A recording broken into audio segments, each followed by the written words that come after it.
C'è un cuore che batte da oltre 20 anni in Viale Regina Margherita a Miramare di Rimini. È il ristorante Pizzeria Franchi, dove la passione è al tuo servizio.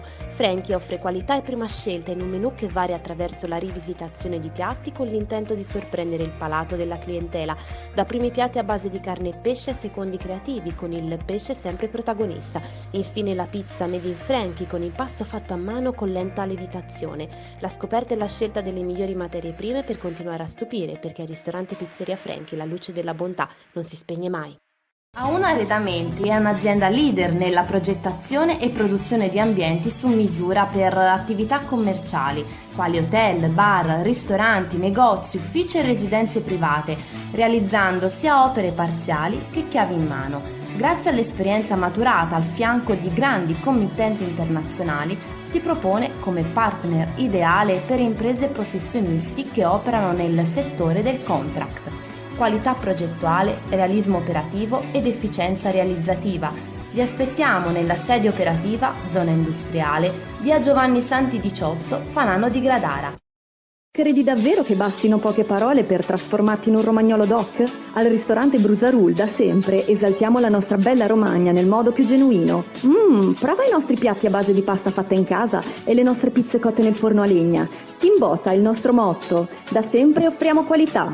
Siamo attrezzati di ampio parcheggio esterno e isola per bambini. Ristorante Brusarul, via Sant'Arcangiolese, Poggio Berni. Info 0541 68 81 80 o brusarul.com.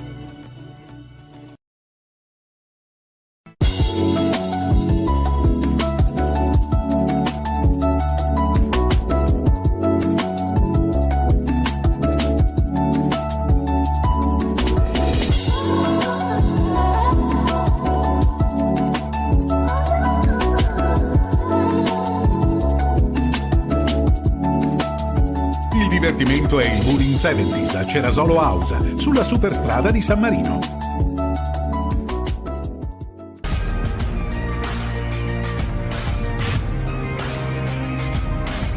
In Valmarecchia il punto di ritrovo per pranzare e cenare si chiama Tanà. Tanà è il ristorante pizzeria che offre tante varietà di prelibatezze, da quelle nostrane a quelle più tradizionali, dai primi piatti ai secondi, con la carne vera protagonista.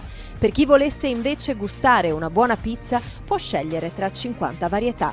Vasta scelta anche di birre, le migliori birre artigianali, speciali e classiche in bottiglia e alla spina.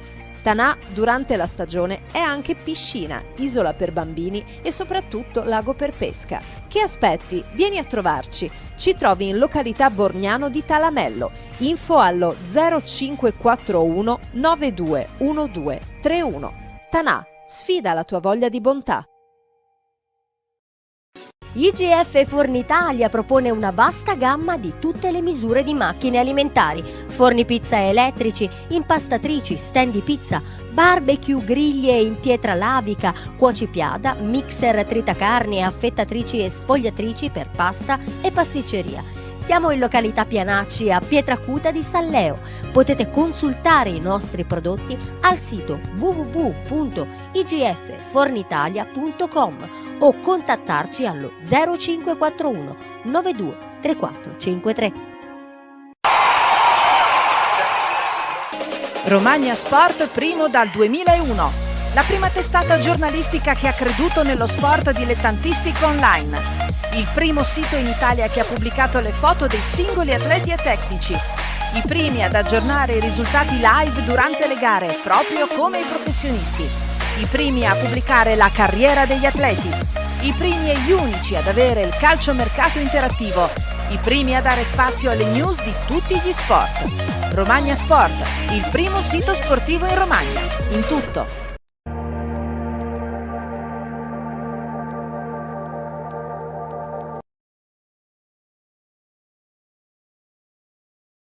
Questo programma è offerto da...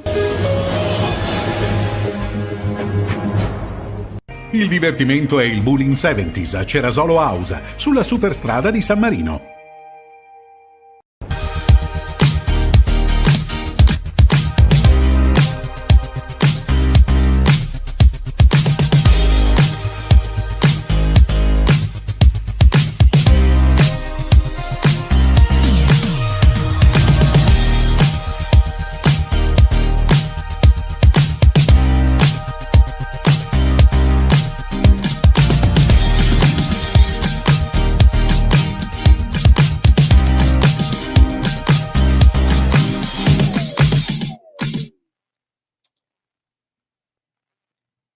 Gentili spettatori, buonasera da Daniele Emanuelli, benvenuti alla 10ª puntata in stagione di calcio di rigore. In eccellenza continua il dominio della FIA Riccione, anche se in verità sabato è stata stoppata nell'anticipo sul pari dal San Marino. In promozione cambia, la nuova capolista diviene a distanza di un mese il Gambetto, approfittando del passo falso interno del Pietracuta. In promozione marchigiana il Gabice stravince contro l'Osimo Stazione, vedremo per l'appunto il contributo filmato di questo grande match degli uomini di Scardovi. In prima categoria invece la Stella davvero marcia a grande quota, perché non c'è assolutamente avversario che possa tenere testa. Complimenti davvero fino a questo momento. Questa sera parleremo di tutte queste categorie, apriremo poi successivamente attorno alle 21:15 la pagina dedicata al calcio di Serie D con il Rimini, Forlì, Ravenna e la San Maurice, con altri ospiti, quindi rimanete collegati con noi perché poi ci sposteremo sulla pagina di Sport Up, oltre a rimanere perennemente sulla pagina di Romagna Sport e su YouTube Daniele Emanuelli. E vi ricordo anche di poter interagire durante questa diretta scrivendo le vostre domande o i vostri commenti nella chat sottostante a questo video. Vado a presentare chi mi affiancherà durante questa diretta. Do la buona serata al nostro Giacomo Alpini. Ciao Giacomo, ben ritrovato. Ciao Daniele, grazie, buonasera a tutti. Grazie a te. Andiamo a salutare invece in collegamento telefonico il nostro Renzo Baldisseri. Ciao Renzo. Ciao, buonasera a tutti. E buon campionato a tutti, come diceva il buon Maurizio Mosca. Allora, prima di accogliere i nostri ospiti, iniziando dall'eccellenza, io farei un punto della situazione proprio con il contributo delle grafiche a cura di Romagna Sport. Andrei a vedere risultati e classifica per quello che concerne il torneo di eccellenza e poi iniziamo a sentire sia te Giacomo che Renzo e aspettiamo anche il primo ospite di questa serata. Calcio continua al Savignanese 0-1, ricordiamo che si giocava la 9ª giornata, Diegaro Classe 1-0, Football Cavaronco Alfonsine 9-0, qui si gioca a tennis, FIA Riccione Victor San Marino 1-1, Russi Tropical Coriano, altro big match 1-1, San Pietro in Vincoli Sampa Imola 1-2, Val Santerno del Duca Grama 0-2. Le statistiche di questa giornata: i gol fatti sono stati ben 20, le vittorie in casa 2, le vittorie fuori casa 3, i pareggi 2. La classifica dopo quest'ultimo turno: la FIA Riccione al comando a quota 23, dicevo appunto nel preambolo iniziale che aveva pareggiato con la Victor San Marino, ma la FIA Riccione comunque rimane in testa a questo torneo. Segue il Russi e Tropical Coriano che non si sono fatte male nello scontro diretto, un punto ciascuno a quota 18, Football Cavaronco 17, Victor San Marino, Diegaro, Val Santerno 14, Classe Savignanese 13 punti, del Duca Grama 12, Sampa Imola 11, San Pietro in Vincoli 4, Calcio Cotignola 3, Alfonsine 0 punti. Allora, per quanto riguarda questa giornata, io vorrei fare subito la prima domanda al nostro Renzo Baldisseri. Renzo, non è una notizia che sorprende perché comunque il Riccione ha affrontato 2 ottime squadre, però è il secondo, diciamo, stop consecutivo, il secondo pari per la formazione riccionese che comunque rimane al capo di questa gradatoria. Come lo vedi? Tutto normale oppure secondo te sta un attimo rifiatando anche la FIA? Io penso che la Fioriccione ci può anche stare dopo 5 vittorie consecutive. Questi 2 pareggi secondo me confermano che la Fioriccione abbia diminuito, però secondo me rimarrà sempre la favorita, ma dopo questi 2 pareggi non hanno fruttato gli avversari, vuol dire sia il Coriano e sia lo stesso Russi. Entrambi ieri nello scontro diretto hanno pareggiato, perciò la classifica rimane immutata e appunto per questo diciamo che la Fioricione è favorita perché le altre squadre pareggiano, perciò non approfittano quando la Fioricione fa passi falsi. Tutto qua, ecco. E poi, ripeto, si potrebbe riaprire il campionato perché non vado errato, domenica c'è Tropical Coriano Fioricione, poi il Fioricione gioca in casa con il Diegolo e poi va qui si decide il campionato. Si potrebbe anche riaprire come Massaro, ecco, però ti dico, questi due pareggi della Fioricione secondo me ci possono stare perché 5 vittorie e 7 pareggi sta dimostrando che la squadra c'è. E poi un piccolo calo fisico ci può anche stare, però ripeto, le squadre che la seguono in queste passi falsi, diciamo così, queste pareggi della regione, il Russo, il Tropical Coriano, lo stesso San Marino, non ne approfittano. Giacomo, vedendo anche la grafica dei risultati di questa nona giornata, commentiamola un po' assieme. Su tutti spicca la vittoria del Football Cava Ronco netta per 9-0, a parte ovviamente il big match che citava prima il nostro Renzo, quello tra Russi e Tropical Coriano. Un Football Cava che comunque, secondo la Dete Lavori, ha fatto un'ottima squadra quest'anno per essere protagonista, un po' indietro rispetto alla Fioricione, questo va dato atto, anche perché la Fioricione sta facendo un campionato un po' a sé. Giacomo, commentiamo questa giornata. No, sicuramente il risultato più eclatante, però il Football Cava la vedo un'ottima squadra, come ben detto te. È vero, è un po' più indietro, ma è a un punto dalle inseguitrici, quindi non è che sia molto indietro, è riuscita a colmare il gap che aveva e sta viaggiando molto bene. L'Alfonsina invece la vedo proprio in grossa difficoltà. So che ci sono ancora problemi interni, quindi alla fine penso che sia una delle candidate a retrocedere, perché alla fine non è ancora riuscita a fare un punto e sta subendo veramente molto. Mentre per quello che riguarda la Fioricione, volevo dire una cosa, sì, è un appannamento di risultati e basta. Alla fine ha incontrato un'ottima squadra come il Victor San Marino e aveva pareggiato anche col Classe, anche se il Classe ultimamente non sta facendo dei grandi risultati, perché le ultime partite o pareggia o perde, però come ieri è successo a Diegaro. Però è sempre una squadra di metà classifica che era partita molto bene, la si dava per le candidate alla lotta finale, poi ultimamente si sta perdendo. Però la vedo proprio come un piccolo appannamento di risultato e basta. Adesso vedremo nel big match di domenica prossima. Allora, intanto aspettiamo anche che si possa collegare Marco Vucci, il tecnico del Tropical Coriano, così lascio spazio anche a voi poi per potergli porre le domande. Prego, Baldisseri, dica. Io voglio fare una domanda all'amico Alpini. Prego. Caro Alpini, questo campionato di eccellenza, mi segui bene? I primi 3 fanno gli spareggi e le 2 vincenti vanno in quarta serie e la perdente fa le fasi nazionali. Ma le seconde squadre, come il Tropical Coriano e il Russi, che sono disfunzionali, per cosa giocano queste squadre? Per passare il tempo? Non ci sono i playoff. Ma stiamo scherzando? Che campionato è questo di eccellenza? Purtroppo è una cosa che ripetiamo quasi ogni anno, perché il campionato di eccellenza, adesso magari l'abbiamo anticipato come discorso, ma solitamente nel girone di ritorno questo è un discorso che tiriamo fuori molte volte. Purtroppo.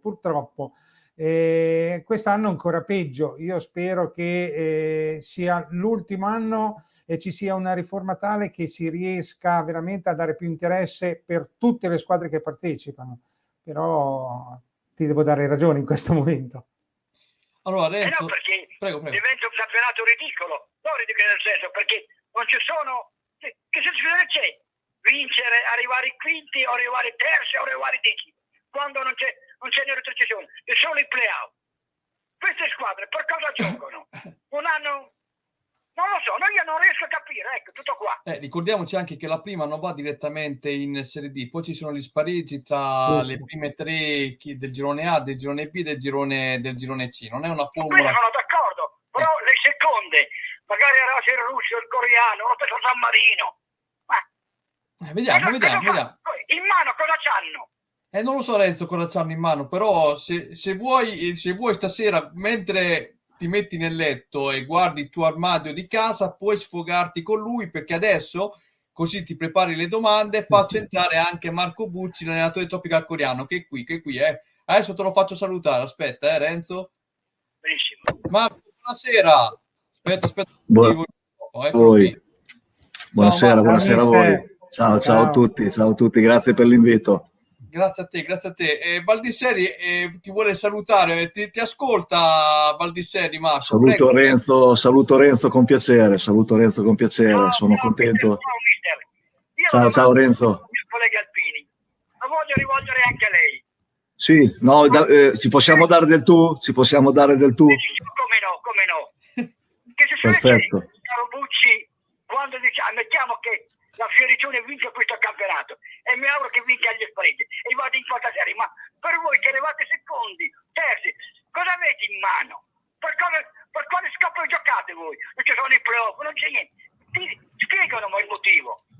Allora, io per quello che mi riguarda non so se è un problema che compete noi, nel senso che noi in questo momento dobbiamo pensare ad altri obiettivi che non sono quelli dei primi posti, però detto questo credo che la federazione quest'anno abbia deciso in questo senso perché c'è un sovrannumero di squadre, soprattutto nelle categorie inferiori, le promozioni non possono essere tante perché comunque la Serie D deve garantire appunto i posti, quindi penso che sia stato fatto per quello. Sono d'accordissimo sul fatto, al di là dei playoff, che è impensabile che una squadra che arriva prima in campionato non abbia comunque la certezza di salire di categoria. Ecco, questo lo trovo impensabile, ecco, assolutamente.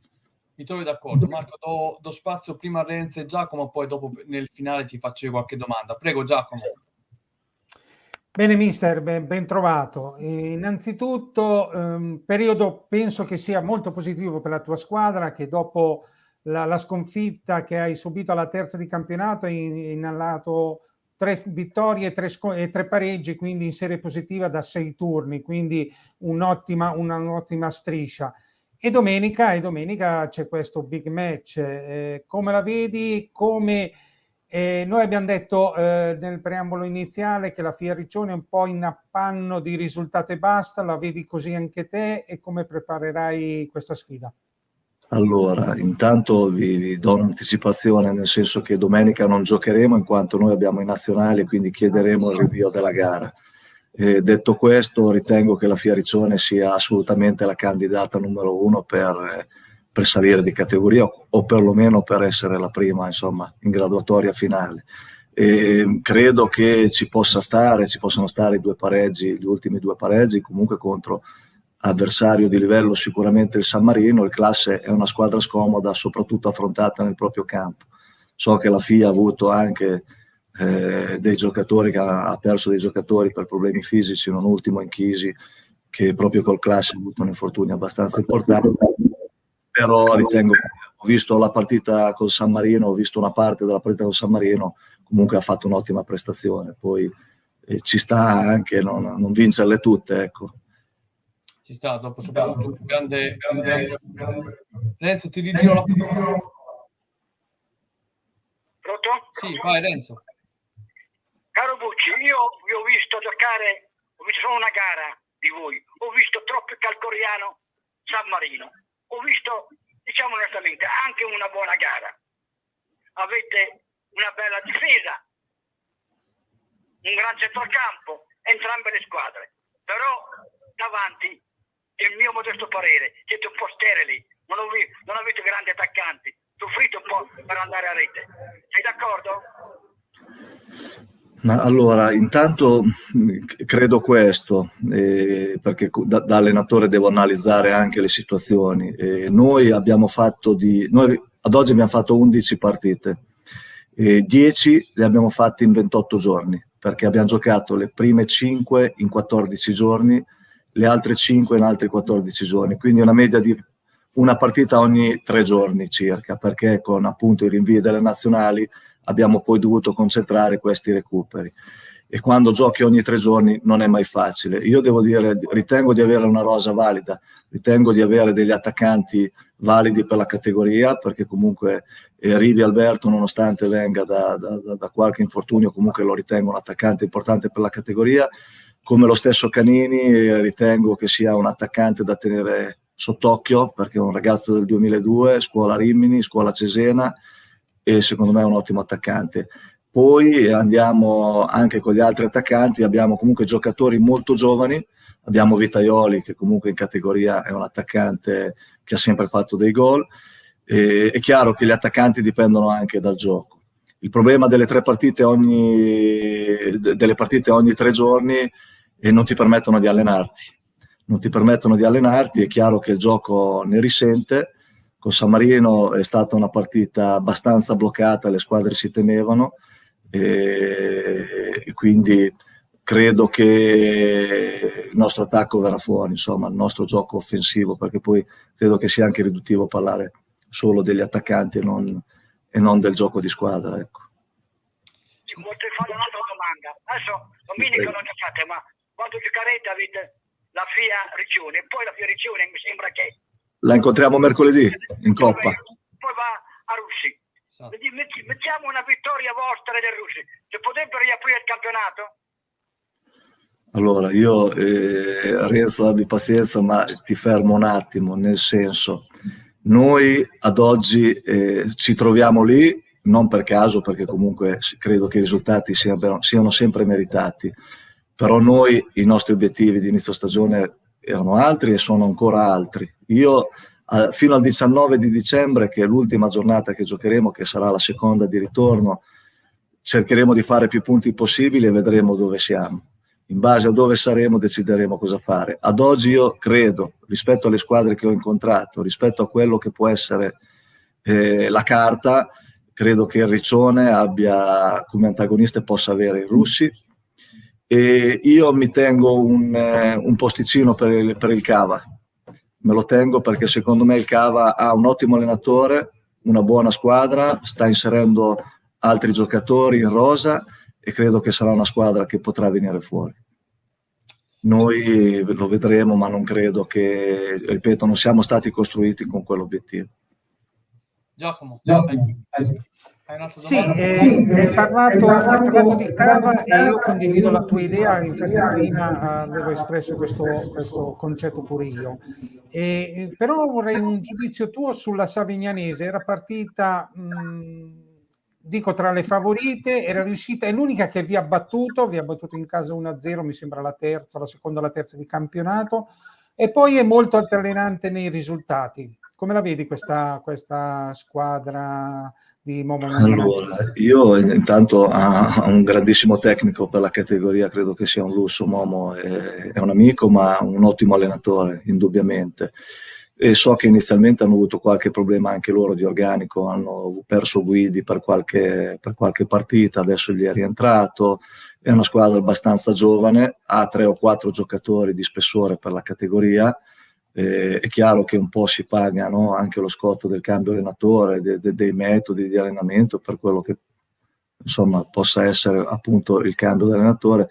Io credo che verranno fuori, però se non me ne abbia Momo, secondo me per organico sono un passo indietro a Russi, Riccione, Cava. Poi non so il San Marino, perché non dimentichiamoci mai che a dicembre ci sarà il mercato aperto per un mese, e credo che un po' possa condizionare la stagione, questo mercato. Quindi arrivare a ridosso delle prime, con non troppi punti di svantaggio anche per il San Marino stesso, poi se avrà delle risorse da investire sul mercato, potrebbe spostare gli equilibri. Allora Marco, ad occhi croce sono d'accordo con le valutazioni che tu hai fatto, che conosco bene da 7 anni ormai che facciamo queste trasmissioni, un po' quali sono le ambizioni del presidente Mazzi per quel che riguarda la società Tropical Coriano. Occhio anche al budget, giocatori sempre interessanti messi in luce nel nostro territorio riminese.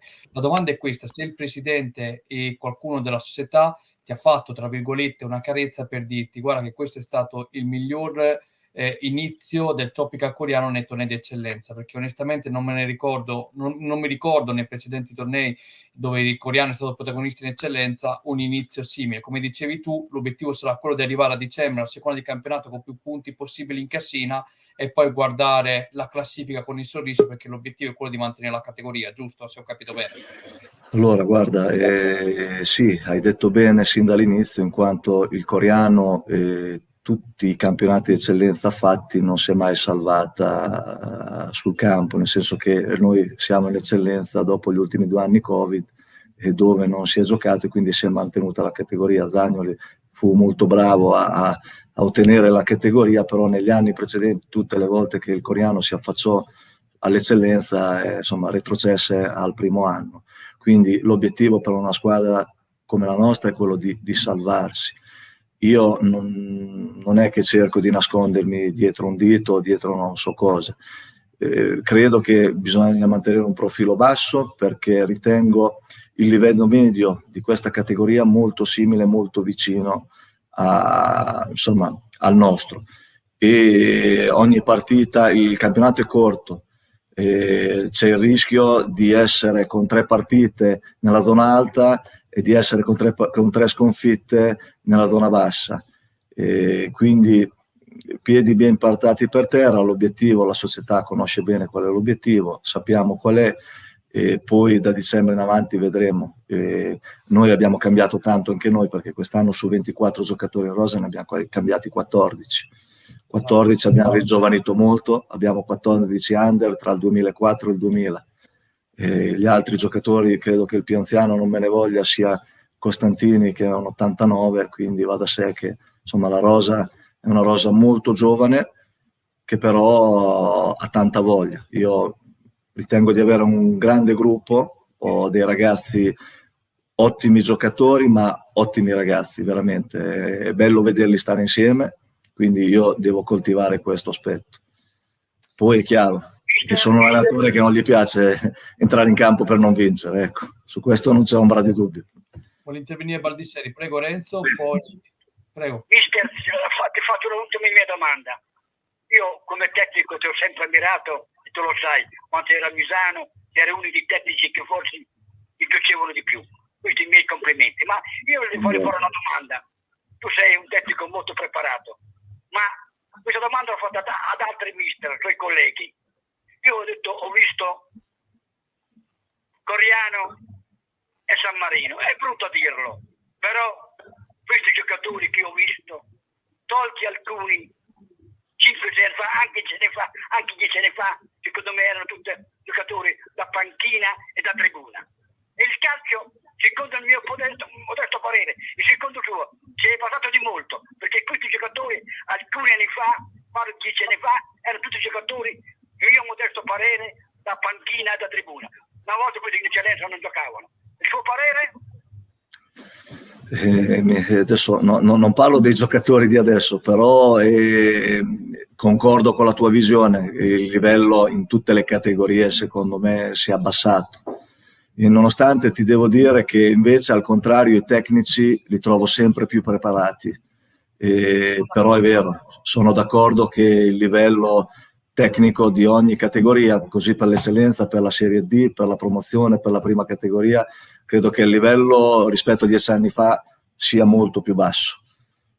Nonostante, ripeto, ci siano dei tecnici molto più preparati, o meglio, molto più organizzati, le squadre sono più organizzate, però il livello tecnico secondo me si è abbassato, sono d'accordo. No, ringrazio mille. Prego.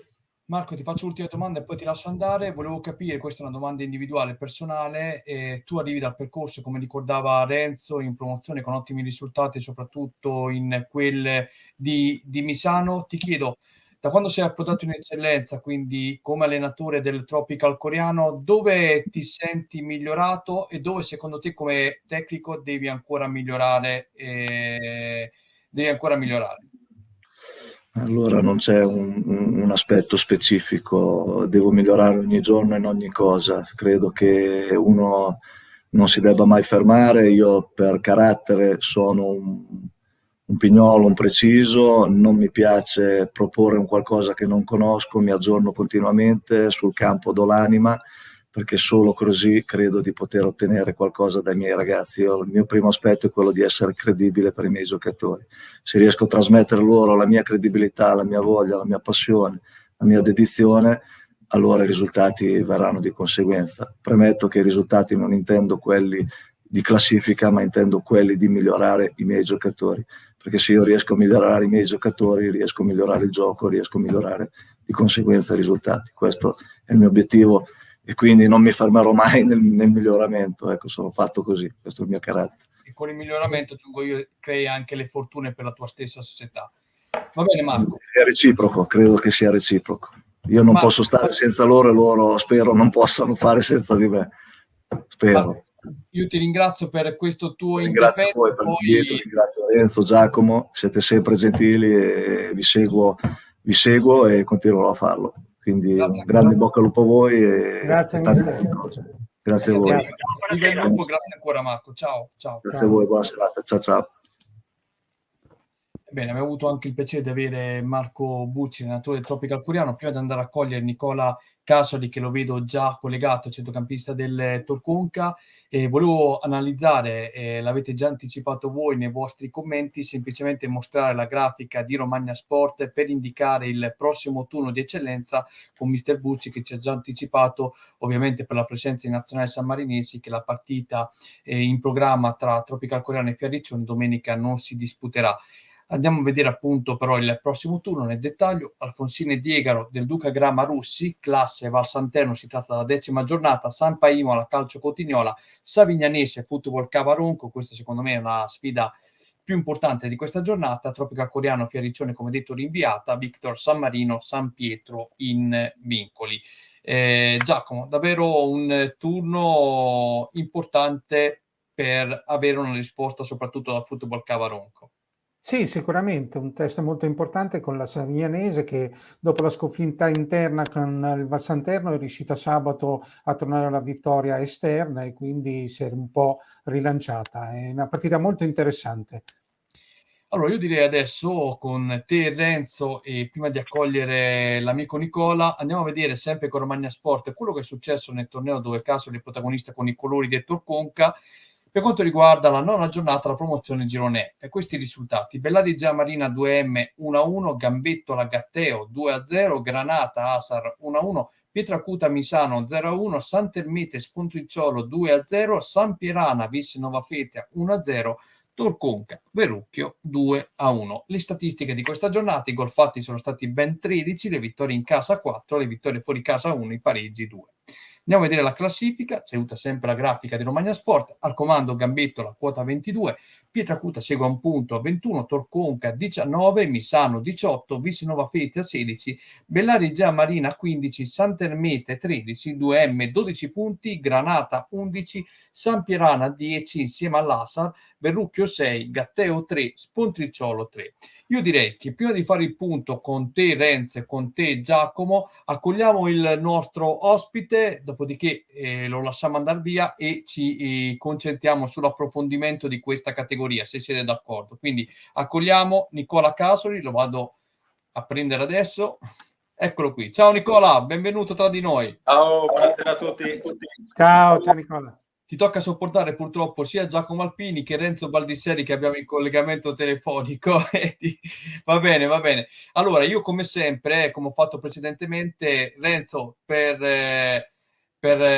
una questione anche di rispetto tua, ti lascio a te la parola per chiedere a Nicola una tua curiosità per quanto riguarda la realtà di Torconca. Il Torconca che oggi è terzo in classifica, lanciatissimo in classifica per dare fastidio anche alle prime della classe che in questo momento sono Gambettola e Pietracuta. Renzo. Ciao Nicola. Mi senti? Ciao Renzo. Sì, ti sente. Vai pure. La domanda mi viene spontanea. Vai. Ci credete in questo campionato ancora, anche se Gambettola e Pietracuta hanno qualcosa in più? Ma noi, ti dico, noi ci crediamo da quando, anche dopo 4 partite, avevamo 4 punti. E quindi adesso come adesso ci crediamo ancora più di prima, consapevoli e certi delle nostre forze, delle nostre qualità, e quindi pensiamo di essere alla pari sia del Gambetto che del Pietracuta, e quindi perché no, non vogliamo fargli lo sgambetto finale, quindi siamo lì per lottarcela. Giacomo? Bene, io intanto volevo fargli i complimenti perché dopo la sconfitta contro il Gambettolo in casa avete iniziato a avere un ruolino di marcia veramente importante, 5 vittorie di cui 2 in trasferta, e siete riusciti a risalire. C'è stato qualche episodio che vi ha fatto scattare questa molla e siete riusciti a trovare la quadra? Cos'è stato? C'è stato qualche particolare che ha permesso tutto ciò? Ma guarda, noi siamo abituati martedì prima dell'allenamento negli spogliatoi, e dopo la partita contro il Gambettola ci siamo un po' guardati in faccia e abbiamo detto cosa vogliamo fare quest'anno, e da lì non so cosa è successo, ma si è creata quella scintilla che forse ci mancava, dovuto anche e soprattutto al recupero di diversi giocatori che ci sono mancati nel primo mese di gioco, e siamo riusciti a trovare quella compattezza che ci mancava nelle prime giornate, in cui prendevamo un po' troppi gol, e che adesso per fortuna siamo riusciti a trovare. Quindi è stato quell'incontro, diciamo, dopo la partita col Gambettola, dove chiaramente non ci sentivamo a nostro agio nelle bassi fondi della classifica e non pensavamo di meritare di essere lì, e quindi siamo riusciti piano piano, una partita dopo la volta, e siamo tornati nelle posizioni di classifica che pensiamo di meritare. Renzo? E una cosa, aspetta Daniele, l'ultima cosa, qual è la squadra che avete incontrato fino adesso, Gambettola a parte, che va messo più in difficoltà e che a vostro avviso, perché intanto avete incontrato sia Gambettola che Pietracuta, a parte queste due, qual è la squadra che vi ha messo più in difficoltà? Ma guarda, io ti dico, al momento la squadra più tosta secondo me è il Pietracuta, avendo giocato abbiamo giocato contro il Gambettola, però al momento a livello di compattezza è il Pietracuta, perché noi siamo riusciti a fare gol grazie a un piccolo errore loro, e secondo me, se no a nostro avviso non riuscivamo mai a sbloccare quella partita. Il Gambettola è vero che è molto forte, però può essere colpito, mentre il Pietracuta ha una compattezza secondo me maggiore. Altra squadra secondo me che può essere una sorta di mina vagante è il Misano. È il Misano perché so che fanno parecchi allenamenti a settimana, addirittura alcuni giorni fanno anche il doppio. Ho parlato anche l'altro ieri con il loro presidente, e questo alla lunga vorrà dire, secondo me. Quindi sfruttando un po' la loro giovane età e sfruttando soprattutto anche il loro mister, che conosciamo un po' tutti, con le sue doti, potrà mettere in difficoltà parecchie squadre. Renzo, ti ridò la parola, se hai un'altra curiosità, se no vado io con le mie domande, Renzo. Sì, io volevo fare una domanda a Nicola. Come si sente una squadra giocare a fianco a un bomber come Pasolini? Sicuramente sai che quando sei in difficoltà, che tiri la palla davanti, sai che qualcuno comunque sia te la tiene, vuol dire dal punto di vista mentale. Poi in questo momento il bomber sta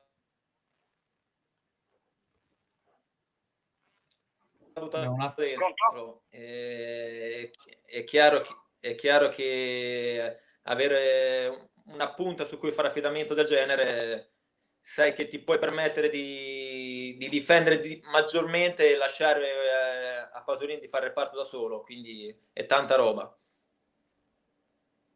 Renzo, ce n'hai un'altra oppure vado io?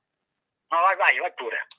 Allora, Nicola, prima di lasciarti andare ti porgo questa domanda. A mio modo di vedere, il Torconca, hai già detto tu nel primo intervento che hai fatto rispondendo a Giacomo. Sono 7 anni che esistiamo con questa trasmissione, mi sono un po' abituato a commentare quando ho avuto sia qualche squadra qui del posto, la Valmarecchia dove abito io, che vi affrontava, sia quando sono venuto personalmente a Cattolica a riprendervi. Ci sono sempre stati quei 3-4 giocatori che ho avuto modo di commentare spesso.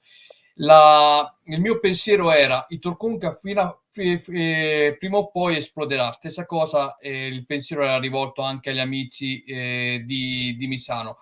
Quello che volevo capire io, che non è chiaro, il Torconca già dall'estate si era prefissato comunque di fare questo campionato da protagonista, oppure semplicemente dopo che vi siete parlati, come raccontavi tu, dentro lo spogliatoio, avete detto è ora che iniziamo a giocare, quindi muoviamoci per essere protagonisti? Ecco, quello che voglio capire, eravate già predisposti per essere protagonisti in questo campionato o eravate predisposti, visto il Covid, vedendo anche il gambetto là, ad accontentarvi? Allora, guarda, ti dico, ai primi di giugno, quando Palmieri mi ha chiamato, come avviene ogni anno, lui mi ha detto: guarda Nico, quest'anno non sappiamo che campionato faremo, vediamo un po' cosa viene fuori e poi ne parleremo. E io lì per lì ho detto: guarda Stefano, tanto ormai sono 5 anni che sono qui con te, con me è carta bianca, quindi io accetto qualsiasi tua proposta e poi fai te, gli ho detto. E quindi io ho accettato quando ancora in pratica nessuno aveva dei grandi, quindi chiamo grandi, i più esperti ancora non avevano concluso nulla. Okay. Chiaramente dopo ho messo un po' io lo zampino sia con Pasolini che con Tombari che con Mercuri di convincerli un po' a restare, in modo da formare quello scheletro che in questa categoria è fondamentale, e quindi piano piano siamo riusciti a creare quello scheletro che in questo momento ci sta facendo fare ottimi risultati. Con lo scheletro intendo anche ragazzi molto giovani che erano con noi anche 2 anni fa, tra cui Cecchi, c'è Franciosi, che sono i 2 terzini, che sono a mio avviso molto molto forti, e quindi ti dico, proprio inizio stagione l'obiettivo era salvarsi, quando ci siamo visti all'inizio. Poi ad agosto, quando ci siamo visti il primo giorno di allenamento, io ho pensato, secondo me siamo una bella squadra. E dopo chiaramente inizialmente i risultati, le prime partite sono sempre così, non sai mai cosa aspettarsi, sia dalla preparazione che a livello di infortuni, soprattutto venendo da un anno in cui eravamo fermi, e poi adesso i risultati invece stanno dicendo quello che erano le nostre opinioni, quindi tanto meglio. Infatti ti volevo fare questa domanda, hai centrato già il punto. Da una parte, con la tua risposta iniziale mi hai confortato, perché l'impressione che avevo avuto è quella che ti aveva dato anche nella chiamata che ti aveva fatto il massimo dirigente del Torconco, e questo mi fa piacere perché ci ho preso. La domanda è questa: secondo te, visto che abbiamo sentito anche un po' l'allenatore dello Spontricciolo qualche settimana fa, ho sentito anche le squadre presenti qui in Valmarecchia, ha condizionato un po' l'inizio del Torconca, perché dopo un anno, come dicevi tu, si ritornava un po' a ripercorrere la stagione estiva in fatto di preparazione, e poi voi rispetto ad altre squadre a livello di preparazione c'eravate tutti o qualcuno era a fare la stagione balneare? Perché molti allenatori si sono lamentati che quando ad agosto si è partiti per la preparazione, insomma, invece di 20-22 ragazzi si sono trovati semplicemente tra gli 8 e i 10 ragazzi. No, e a Torconca un problema è anche quello, nel senso che chiaramente, essendo una città balneare, molti ragazzi, tra chi ha attività oppure chi fa le stagioni, o c'è un po' meno oppure addirittura non c'è per nulla, quindi arriva agli allenamenti addirittura a settembre. È chiaro che quello all'inizio incide parecchio, dopo però dai, tutto viene un po', torna tutto al suo posto, e quindi appunto adesso dai, stiamo tornando tutti in careggiata e stiamo tornando a fare risultati.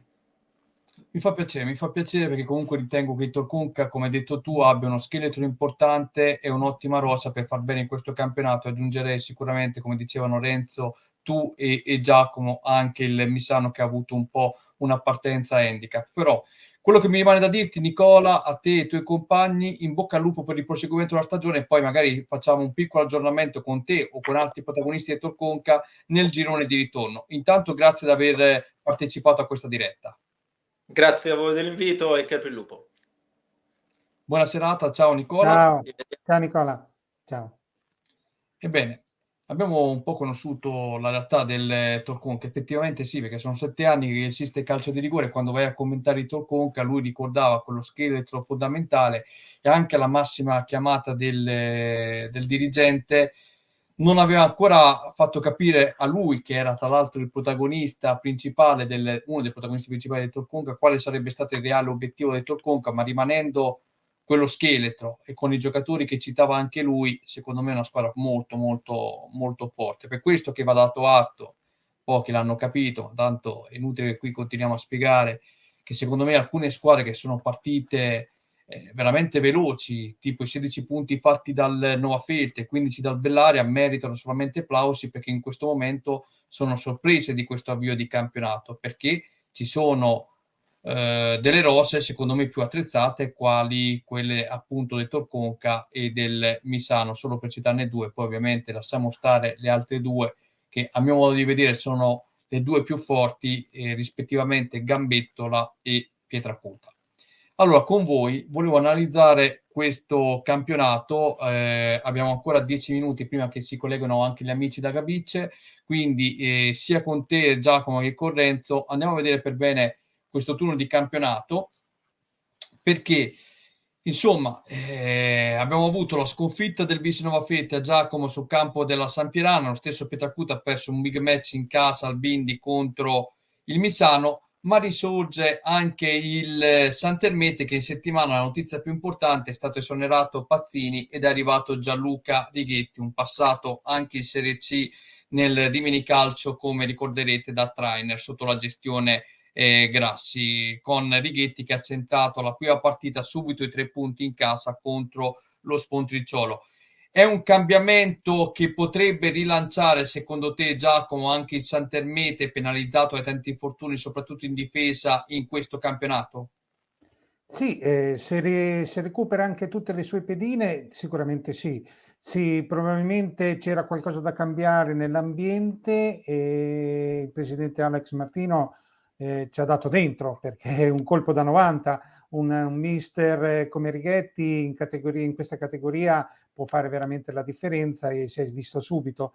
Adesso è vero che lo Spontriciolo non era un avversario irresistibile, però ricordiamolo sempre, lo Spontriciolo è quella che ha firmato il Misano e il Gambettola, quindi è tutto dire, bisogna sempre rispettare l'avversario, ma il Santermete si è proprio rilanciata con questa vittoria, e che grazie anche all'arrivo del nuovo mister.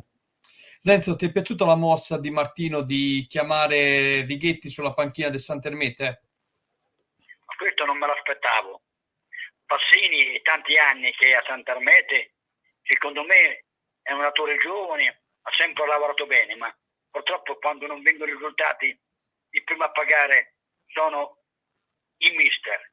È chiaro che Passini, con la sconfitta ottenuta con il Torconca 6 gol, è chiaro che il presidente non ci è passato 2 volte, ha generato, diciamo, Passini. Ha preso Righetti, un attore, come ha detto giustamente l'amico Alpini, preparato, averlo in queste categorie è un lusso, però secondo me anche il cambio di allenatore, né che il Santermete potrebbe dar fastidio al Pietracuta, lo stesso Gambettola, al troppo Calcoriano.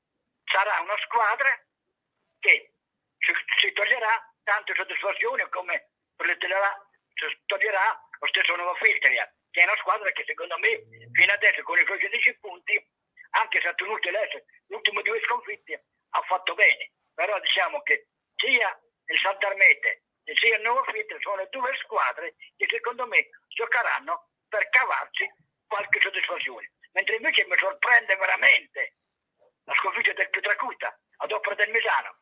Mi sorprende fino a un certo punto, perché se andiamo a analizzare la classifica vediamo in testa proprio le prime 4, vuol dire quello che gli addetti ai lavori davano per favorito, vuol dire Gambettola, Pietracuta, Troppo Calcoriano e lo stesso Misano, rispettano ampiamente la classifica. Ecco, diciamo che il campionato se lo giocheranno queste 4 squadre, però penso che il Gambettola e il Pietracuta hanno qualcosa in più, però io l'ho sempre detto che il Torconca ha un grande padrolino.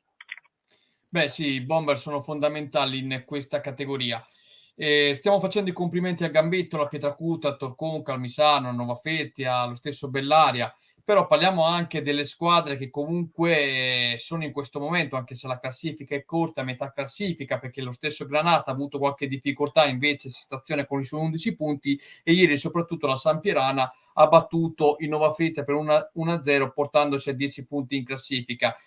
Diciamo che anche queste due realtà, insieme alla 2M e Caro Giacomo, si stanno ben comportando, stanno facendo il proprio dovere in questa stagione, no? Sì, ricordiamo che la Sampierana, anche lì c'è stato un cambio del mister, ieri il mister Barontini ha esordito ed è arrivata la seconda vittoria consecutiva, quindi ci sta rilanciando, non aveva fatto una grande partenza di campionato, era in grosse difficoltà, le ultime due partite bene, è riuscito ad arrivare, sono arrivati 6 punti, che è molto ossigeno per la squadra della Sampierana. Poi per il resto purtroppo c'è stato anche un altro cambio di mister, quello del Gatteo, ma lo vedo ancora in grossa difficoltà. Sì, avevamo già ricordato che era appunto arrivato Pessina sulla panchina del Gatteo, ancora in difficoltà, come del resto anche Verrucchio ieri è uscito sconfitto, ma ci può stare un contro il Torconca in casa del Torconca. Allora, con voi volevo commentare anche il prossimo turno, poi andiamo ad analizzare la promozione marchigiana e infine concludiamo anche con la prima categoria. Ecco qui, questo è il prossimo turno: Asar Pietracuta, 2M Gambettola, Gatteo Torconca, Misano Bellaria, bella sfida questa, Sponticciolo Granata, Verrucchio Sampierana e il derby della Valmarecchia, caro Lorenzo, Servizi Novafete a Sant'Ermete. Sì, questo è un bellissimo incontro, siamo due squadre, come ho detto poc'anzi, che per loro è una soddisfazione fare questi campionati così importanti, però penso che vediamo un X, è un bellissimo incontro, due squadre che secondo me si possa cavare parecchie soddisfazioni.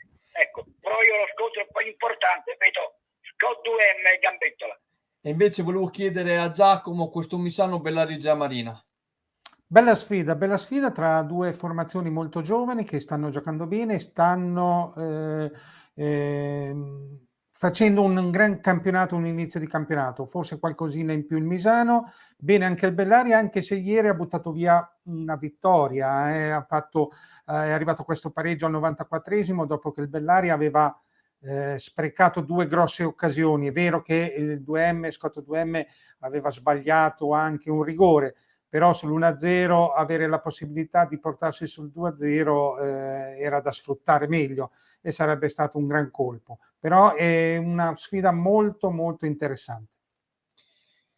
Questo è un torneo che mi diverte di più rispetto all'eccellenza. Prima appunto ne parlavamo anche con il tecnico Bucci in base anche alla domanda che ha posto il nostro Renzo Baldisserri. Allora, mentre aspettiamo anche l'ospite dei Gabicce, qui abbiamo anche il contributo filmato, abbiamo una piccola finestra sulla promozione marchigiana. Vi invito a vederlo questo servizio, perché ieri è stata una partita fantastica, una delle più belle che ho potuto commentare in questi ultimi anni, perché poi non è tanto metterci la voce quando vedi le immagini di una partita che è stata ripresa dal tuo operatore o la riprendi tu stessa, ma ti mette proprio, la partita parla da sola, le parole scorrono da sole ed è proprio un piacere raccontare ed esaltare anche dei ragazzi che hanno giocato in quella maniera. Ovviamente il discorso vale per i Gabicce come vale per altre formazioni. Andiamo a vedere un attimo quello che è successo nel campionato di promozione marchigiana. Risultati: Atletico Mondolfo Marotta Filotranese 2-1, Gabicce Gradara Ossimo Stazione 2-0, Ilario Barbara Lorenzini Loreto 2-1, K Sport Montecchio Cantiano Calcio 2-0, Moia Vallesina Osimana 1-1, Olimpia Marzocca Fermignanese 1-2, Passatempese Castelfidardo 2-1, Valfoglia Portuale Ancona 2-3, Villa San Martino Sassoferrato 2-0. Qui ci sono delle zone del Pesarese, forse qualcuno tocca anche la zona dove abita il nostro Renzo Baldisserri, delle zone dell'Anconetano, ci sono tante formazioni, e delle zone appunto diciamo tra Fano e Senigallia, mettiamola così, ecco, giusto per darvi delle indicazioni. Andiamo a vedere anche la classifica. Osimana comanda a quota 18 punti, Ilario Barbara Lorenzini, Villa San Martino 17, Atletico Mondolfo Marotta, Portuale Ancona, Passatempese 16 punti, K Sport Montecchio, Gabice Gradara, Fermignanese 15 punti, Valfoglia 14, Olimpia Marzocca 13, Filo Tranese 11, Moia Vallesina 10, Castelfidardo 9, Sasso Ferrato, Osimo Stazione 8 punti, Loreto 3, Cantiano Calcio 0 punti. Allora, prima di commentare questo campionato con te, Renzo, aspettando anche l'ospite dei Gabice, facciamo una cosa, andiamoci a vedere il servizio inerente a questa partita, bella veramente da vedersi, che riguarda appunto Gabice Gradara, Osimo Stazione. A1 Arredamenti è un'azienda leader nella progettazione e produzione di ambienti su misura per attività commerciali, quali hotel, bar, ristoranti, negozi, uffici e residenze private, realizzando sia opere parziali che chiavi in mano. Grazie all'esperienza maturata al fianco di grandi committenti internazionali, si propone come partner ideale per imprese e professionisti che operano nel settore del contract.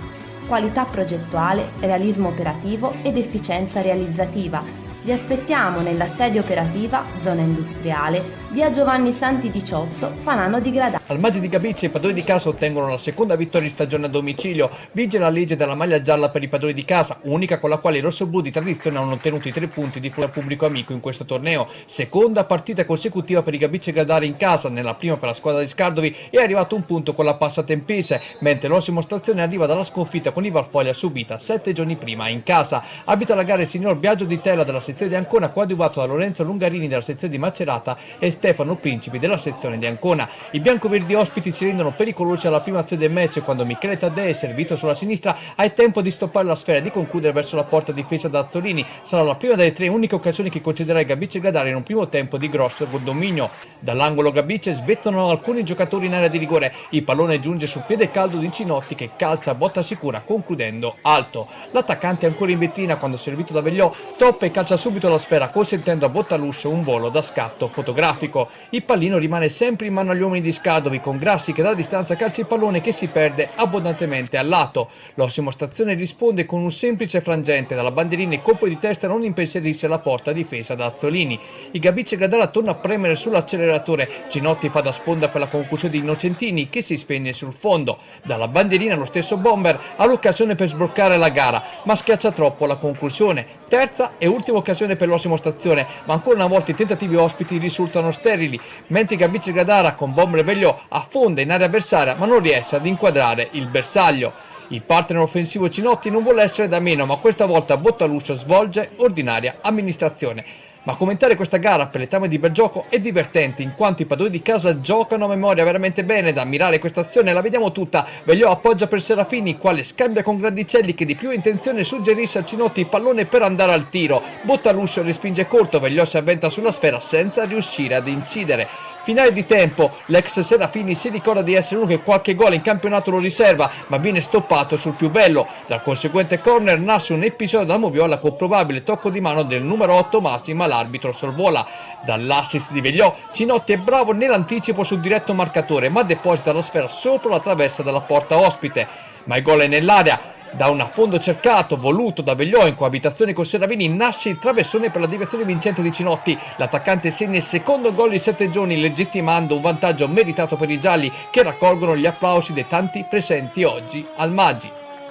Il ritmo nella ripresa non cala, gli ospiti provano a venire fuori, Gabice Gradara continua ad attaccare, Cavaliere prova ad impensierire Azzolini, prima di testa e poi con una conclusione fuori misura. Il Gabice Gradara replica con una volée di Vegliò, gesto spettacolare nonostante la palla termini fuori. Serafini nel frattempo fa le prove del gol, qui il tiro cross viene sventato a Bottaluscio, ma la voglia dei padroni di casa oggi fa la differenza. Vegliò insegue l'avversario, sippa la sfera, la mette al centro, il primo tentativo di Serafini viene ribattuto, il secondo no, con l'ex Misano che si sblocca in questo match risultando tra i migliori in campo. 2-0 per il Gabice Gradara. Dopo il gol, Vegliò in contropiede non riesce a mettere il suo nome nella casella dei marcatori, mentre Bottaluscio è costretto ancora agli straordinari, onde evitare un passivo maggiore. Cavaliere prima e Massi successivamente provano ad interrompere la manovra locale, sull'altro versante Grandicelli invece mette foga ma non precisione. La continua pressione da parte del Gabice Gradara mette in difficoltà gli ospiti che qui rischiano l'autogol, ma successivamente ancora Bottaluscio a metterci una pezza. L'ultima occasione arriva dal neoentrato Testoni con Azzolini che blocca la sfera. Di Tella a questo punto fischia la fine, permettendo ai tifosi Gabice Gradara e ai rispettivi giocatori di festeggiare una vittoria ottenuta con 90 minuti da squadra vera, bella, piacevole da vedersi, con il gioco a farla da padrona. Continuare e non fermarsi sarà l'obiettivo dei rossoblù, che se per scaramanzia, soprattutto a maggio, avranno bisogno della maglietta gialla, che ben venga a questo punto dopo tale prestazione. Allora, faccio una rettifica. In porta ieri c'era Bulzinetti il secondo e non Azzolini, quindi mi scuso per l'errore durante il commento. Stiamo provando a collegarci anche con Francesco Cinotti. Giacomo, ti ho mandato il numero di Francesco, se provi, mentre purgo delle domande al nostro Renzo, a vedere con lui quali sono le difficoltà per farlo entrare, perché ha qualche difficoltà. Ti ho mandato il numero di Francesco. Lascio a te l'incarico. Renzo, allora tu l'altra volta ponevi a Lorenzo Costa le difficoltà dei Gabice, soprattutto in casa, ti hanno risposto con i fatti, perché sono riusciti a vincere contro una squadra che, seppur è attualmente tra gli ultimi posti in classifica, è venuta a Gabice con lo scopo di portare via dei punti. Si è chiusa bene, e Gabice invece ha sempre cercato appunto di giocare nella loro metà campo. Ha concesso nel primo tempo solo 3 tentativi agli ospiti, nel secondo tempo c'è stato ancora più dominio da parte del Gabice e qualche sortita offensiva l'ha fatta l'Osimo Stazione, ma davvero una partita perfetta per quanto riguarda la formazione di Scardovi. Quindi si è finalmente sbloccata anche in casa, trovando la sua seconda vittoria in stagione dopo quella che aveva ottenuto la seconda giornata di campionato. Renzo?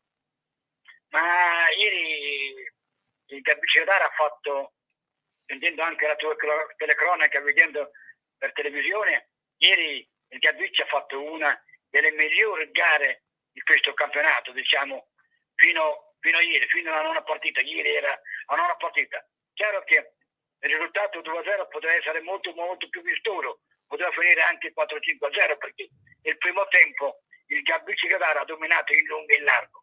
Chiaro che queste prime 9 partite il Gabice poteva avere una classifica migliore, qualche punti li ha persi, ma ripeto, la squadra c'è, come ho detto altre volte, anche lunedì, quando ho fatto la domanda a Costa, al giocatore Costa, quando sei il Gabice non l'attaccano e la fanno giocare, secondo me non ce n'è per nessuno. Probabilmente ieri la dimostrazione è venuta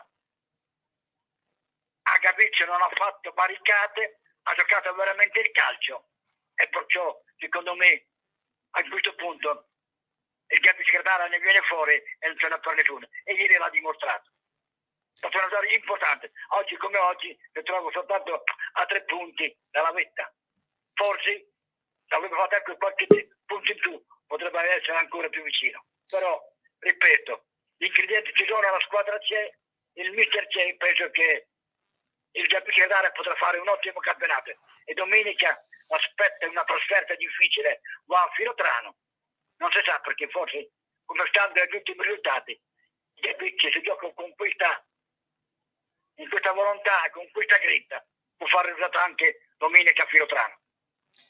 La cosa importante è che cresce sempre di più l'intesa di 2 protagonisti lì davanti, che sono Vegliò e Cinotti comunque ha ripreso il suo feeling con il gol. Ne volevamo parlare proprio con lui, se riusciamo a collegarci anche grazie alla collaborazione di Giacomo per sentire anche la sua opinione. Però diciamo che finalmente, caro Renzo, il Gabice si sta godendo anche i gol di Cinotti oltre a quelli di Vegliò, no? Sì, senz'altro. Cinotti adesso noi diciamo si è svegliato. Cinotti si sapeva che prima o poi veniva fuori, gli mancava il gol. Cinotti è un giocatore che in questa categoria può fare la differenza. Io mi ricordo quando giocava a Senigallia, era un giocatore che fava i gol, però penso che per il Gabice Gradara, se il giocatore Cinotti in forma, secondo me è un lusso. Però io sono sempre d'accordo che probabilmente al Gabice Gradara un vero attaccante non ce l'ha, gli manca un uomo d'area, probabilmente allora sarebbe veramente una squadra perfetta. Però Vegliò e Cinotti si stanno comportando molto ma molto bene. Beh, non lo so, perché comunque credo che siano 2 attaccanti, rispetto al pensiero che tu mi stai dicendo, che fanno reparto da soli. È chiaro che, proprio stuzzicando anche Francesco Vegliò nella presentazione estiva, abbiamo chiesto a lui di arrivare in doppia cifra, però io penso che con Cinotti possano appunto entrambi prendersi e ritagliarsi importanti soddisfazioni. Forse la domanda te la cambio, forse secondo te, da quello che ho capito io, il pensiero tuo storico è quello, vedendo anche la partita che il Gabice Gradara aveva perso in casa con il K Sport Montecchio, e che magari oltre a Serafini serviva qualcos'altro in più a centrocampo per sostituire Bastianoni. Te la butto lì, non lo so, pensando al tuo pensiero storico. Che Bastianoni è stata una partenza difficile, l'hanno rimpiazzata, è chiaro che l'assenza di Bastianoni si sente e si vede, però quel che gioca nel suo posto sta facendo il proprio dovere. Però ripeto, oggi come oggi il Pietracuta c'è un centrocampo, poi Serafini, Valeriani, Gabice, di giovani interessanti. Il centrocampo c'è,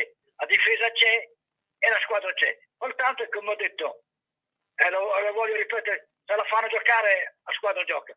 Se la pressano un po' va forse in difficoltà. Però questo lascia il tempo che trova. Beh, Però più passano le giornate, credo più stiano acquisendo ancora di più punti forti a loro favore, acquisendo quella personalità che anche sui campi più difficili, ricordiamo anche la vittoria in esterna sul campo dell'Ilario Barba Lorenzini, hanno consentito insomma alla squadra di Scardovi di capire che può essere protagonista fino in fondo in questo campionato. Magari sì, ma perché davanti ha degli uomini veloci come Grandicelli, lo stesso Cinotti, lo stesso Grazzi, Serafini, Vairani, ma il Gabice Gradara, se andiamo a analizzare, c'è una squadra veramente forte, di giocatori di categoria, anzi qualcosa in più.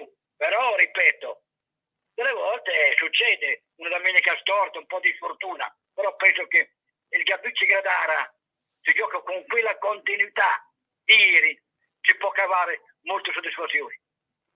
Ma sicuramente sì, l'abbiamo visto comunque una partita seguita da tanto pubblico presente allo stadio Maggi, seconda partita consecutiva in casa dove il Gabice Gradara ha raccolto 4 punti sui 6 disponibili, quindi va dato atto anche a loro di aver dato una sistemata alla classifica, ma ripeto, oltre alla gara di ieri, secondo me una dei più bei risultati importantissimi è arrivato contro l'attuale terza in classifica che è l'Ilario Barbara Lorenzini. La riguardiamo un attimo questa classifica mentre aspettiamo anche segnalazioni da Giacomo. Giacomo, se non riusciamo, Francesco ovviamente sarà nostro ospite nella prossima puntata, così magari in settimana vediamo anche di scoprire qual è il problema per quanto riguarda questo collegamento. Renzo, qui i risultati di ieri li abbiamo letti, la classifica vede appunto, mi correggo, il secondo posto per Ilario Barbara Lorenzini, Rosimana 18, insomma adesso te la butto lì,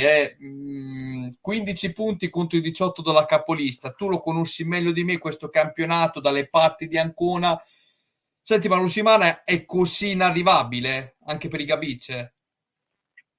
Infatti la sconfitta tenuta domenica in casa, l'altra domenica, e il pareggio di ieri, è chiaro che mi fa pensare qualcosa di poco buono. Io a Rosimana l'ho vista a Fermignano, è una squadra costruita per vincere questo campionato.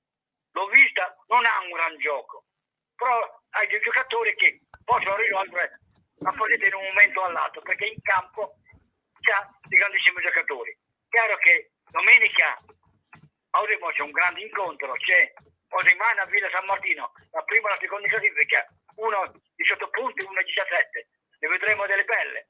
Potrebbe riaprire il campionato, senza dubbio, però è chiaro che, ripeto, lo voglio dire ancora, forse il Gabici qualche punto per strada li ha perso, però il campionato secondo me è molto molto aperto. Pensavo che Rosimana avesse qualcosa in più, mentre invece il campionato è apertissimo. Ok, andiamo a vedere il prossimo turno, poi concludiamo la pagina legata alla promozione marchigiana, ci spostiamo in prima categoria. Cantiano Calcio, Moie Vallesina, Fermignanese, Atletico Mandolfo Marotta, Filotranese, Gabice Gradara, Loreto, Passatempese, Osimana, Villa San Martino, Osimo Stazione, Ilario Barbara Lorenzini, anche questa è una bella partita, Portuali, K Sport Montecchio, Sassoferrato, Olimpia Marzocca, Castelfidardo, Valfoglia. Per i Gabice l'impegno di Filotrano con la Filotranese, e invece la capolista Osimana sarà impegnata tra le mura amiche contro il Villa San Martino, formazione che io e te abbiamo già conosciuto dal vivo proprio perché abbiamo avuto modo di testarla dal vivo contro il Gabice Gradara. Allora, dicevi prima, lo ribadiamo, sicuramente una trasferta difficile in quel di Filotrano, no? Sì, è una trasferta difficile, però non è proibitiva. Io penso che se il Gabicce Gradara riesce a giocare una partita come sa giocare, può fare anche risultati. Diciamo che 15 punti in classifica del Gabicce Gradara contro gli 11 della Filotanese, questo per concludere il quadro. Va bene, va bene. Allora, con Giacomo, allora Francesco lo invitiamo per la prossima puntata, quando appunto avremo la parentesi legata a Filotanese, Gabicce e Gradara. Lo diciamo anche per gli amici di Gabicce, perché non è stato possibile collegarsi con lui, ci sono problemi di connessione per quanto riguarda Francesco Cinotti, bomber del Gabicce e Gradara, quindi al bomber riserviamo l'invito per la prossima diretta di lunedì prossimo. Andiamo si scusa, il bomber si scusa, ma purtroppo ha questo problema e non riusciva a collegarsi. Ci mancherebbe, il bello della diretta è anche questo.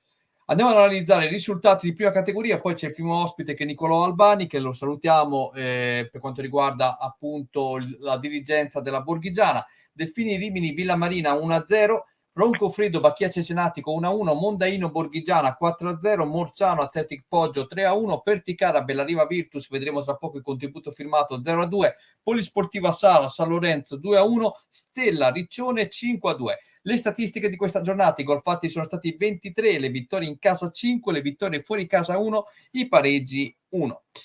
La classifica: Stella sempre più solo al comando a quota 27 punti, segue Mondaino a 18, Villamarina 17, Roncofreddo 16, Delfini Rimini, Riccione 15 punti, Bacchia Cesenatico 14, vince la Polisportiva Sala 11 punti, sale in classifica, vince perché non c'era Alpini a riprenderla, questo va detto. Athletic Poggio, Bellariva Virtus 10 punti, Morciano 9, San Lorenzo 8, Perticara 4, Borghigiana 1.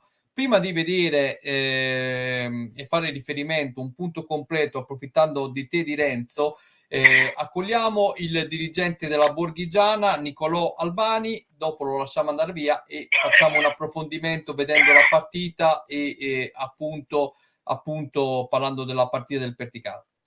Nicolò, buonasera. Buonasera, ciao, buonasera a tutti. Buonasera, benvenuto per la prima volta, abbiamo l'onore di avere anche un dirigente della Borghigiana. È un campionato difficile questo di prima categoria per voi, un solo punto in classifica. Cos'è che manca realmente, Nicolò? Perché ancora devo vederla dal vivo. La Borghigiana, volevo capirlo da te, che sei uno dei dirigenti che segue la squadra. Sì, la Borghigiana in questo momento è anche un po' sfortunata sia dal punto di vista, insomma, dell'andamento delle partite, che soprattutto per quanto riguarda l'infermeria, che è sempre piena purtroppo fino dall'inizio di questa stagione. Ecco, non abbiamo mai avuto a disposizione i nostri giocatori, alcuni dei nostri giocatori migliori, soprattutto in attacco. Mi riferisco più che altro a Bakayoko, che è stato con noi capocannoniere sia in terza che in seconda categoria. Matteoni dal Gambettola purtroppo ha sempre avuto noie muscolari e non ha ancora potuto giocare, se non qualche spezzone, e probabilmente tornerà tra diverso tempo. Anche di dietro abbiamo avuto anche degli infortuni un po' particolari, ad esempio 15 giorni fa purtroppo Gavagnin, nel fare una bella rovesciata contro il Villamarina, si è rotto il polso nel ricadere, quindi anche un po' la fortuna ci è venuta meno. Però non dobbiamo dimenticare che noi siamo all'esordio in questa categoria e quindi noi sapevamo che saremmo stati dal lato destro della classifica. Ovviamente un po' queste traversie ci hanno messo in difficoltà e quindi ci ritroviamo nella posizione di classifica che purtroppo è quella che è. Però insomma, con 2 vittorie o con 2 partite prese bene si accorcia tutto anche di dietro, perché non abbiamo fatto 10 giornate ancora, per cui ecco, noi non siamo assolutamente sfiduciati, non lo è la società, non lo è mister Melissano, non lo è la squadra, che ancora si allena sempre in 20 persone, nonostante arrivino i freddi e non arrivino i risultati, per cui insomma ancora noi non abbiamo gettato la spugna. Guarda, dall'idea che mi sono fatto di questo campionato, ti faccio vedere la classifica. Io credo che dalla parte dello Stella che fa il campionato da per sé, secondo me Mondaino e Villamarina hanno qualcosa in più anche rispetto a Roncofreddo, Delfini e Riccione. In questo momento lo posso dire perché le ho viste tutte giocare, a parte i Delfini. Credo che la classifica vada misurata fino alla Polisportiva Sala. Il resto, Atleti Poggio, Bellariva, Morciano, San Lorenzo, Perticara, voi vi devo ancora vedere, più o meno sono tutte squadre che si equivalgono a livello di forza. Quindi ti dico quello che ho detto ai giocatori del Perticara, alla dirigenza del Perticara. Sicuramente c'è ancora tanto da giocare e non bisogna rassegnarsi vedendo la classifica già da ora. Tu hai nominato prima un giocatore importante che io l'anno scorso nell'unica partita che ripresi in casa del Perticara, se non erro avevate vinto 4 o 5-1 e dove Bakayoko fu protagonista, e mi chiedo come mai un giocatore di tale calibro sia protagonista ancora in prima categoria, perché secondo me è molto forte. Ci puoi dire qualcosa di più su questo ragazzo? Qualche curiosità ce la puoi svelare? Allora, è un ragazzo molto serio, insomma, non è più giovane, perché comunque, insomma, tutti lo ricordano anche a Gatteo, e quindi anche in categorie superiori, in prima, in promozione, se non sbaglio. Lui da noi riesce a trasformare in occasioni anche delle palle sporche, mette sempre in apprensione la difesa avversaria perché ha questa velocità, questo anche senso del gol, perché è un ottimo realizzatore. Con noi è stato capocannoniere sia in terza che in seconda categoria, e quindi veramente riesce da solo a fare, a mettere paura alle difese avversarie, quindi insomma consente anche alla squadra di alzare il proprio baricentro, perché ovviamente le altre squadre un pochettino si tirano indietro, quindi è proprio un elemento che può cambiare gli equilibri di una partita, e non averlo per una squadra come noi all'esordio in prima categoria, insomma, è una brutta gatta da pelare. Allora Nicolò, io intanto apprezzo che ti sei presentato, perché comunque non è facile vedendo la classifica ad oggi, quindi ti faccio un applauso, sia io che Renzo che Giacomo. Non ti chiedo la partita di ieri perché arrivate da un sonoro 4-0, ma ti dico che il Mondaino è molto forte, quindi ci può stare perdere a Mondaino, anche perché il campo è piccolino, l'avete visto, e tutto. E hanno anche dei tifosi importanti. L'unica cosa che ti voglio dire è di analizzare la classifica della Borghigiana nel girone di ritorno. Magari approfitteremo di avere nuovamente te e, se possibile, anche un tesserato nel girone di ritorno per capire un po' l'andamento della squadra, sperando che possa sbloccarsi la situazione. Ti ringrazio perché ci hai un po' informato su tutto, su quello che state vivendo, tra infortuni, tra alcune assenze pesanti, come lo stesso attaccante che citavi, che abbiamo citato e di cui ti ho chiesto curiosità, però credo che comunque fino alla fine bisogna sempre credersi. Quindi onore a te che ti sei comunque presentato in veste di dirigente per quanto riguarda questa diretta, e in bocca al lupo per il proseguimento del campionato. Grazie ancora Nicolò. Grazie dell'ospitalità, crepi il lupo per il resto del campionato. Grazie ancora e buona serata. Ciao. A voi. Ciao.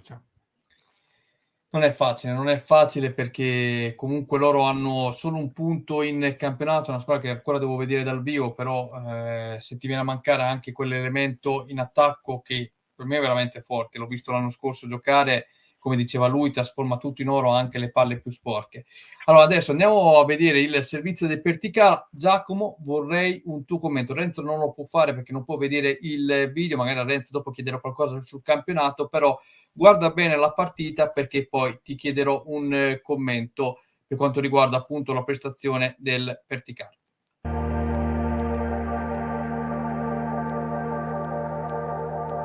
Al Valsecchi di Perticara va in scena la nona giornata di prima categoria Romagna Girone I. Di fronte a un numeroso pubblico si affrontano due squadre che arrivano entrambe da un successo ottenuto nel precedente turno. Il Bellariva a domicilio con un netto 3-0 sulla Borghigiana, mentre il Perticara ha raccolto il primo Rai stagione in quel di San Lorenzo, vincendo per 3-1 grazie a una doppietta di Filippo e una rete di Sartini. Prove di spicheraggio prima dell'inizio del match, con entrambe figure rosa a falla da padrona. Non è un match facile per i padroni di casa alla ricerca di continuità per muovere la classifica. L'attenzione si avverte anche sul volto della presidentessa Gloria Franceschetti. Alessandro Capello della sezione di Imola dirige la gara. Match che vede il Perticara in maglia granata provare da subito la soluzione con l'attaccante di Filippo. La sfera si alza sopra la porta difesa da Marinaro. Il duello tra i due si rinnova. Questa volta l'attaccante di casa scalda i guantoni all'estremo ospite direttamente da calcio piazzato. Anche gli ospiti si rendono pericolosi con una punizione di Contarini che si conclude al lato. Al minuto 37 si sblocca la gara, ma attenzione, la rimessa laterale, gli uomini di casa rimettono il gioco il pallone. La ripartenza viene sventata da Bellariva gettando il pallone al di fuori del rettangolo da gioco. Come vedete alcuni giocatori alzano la mano attendendo la rimessa.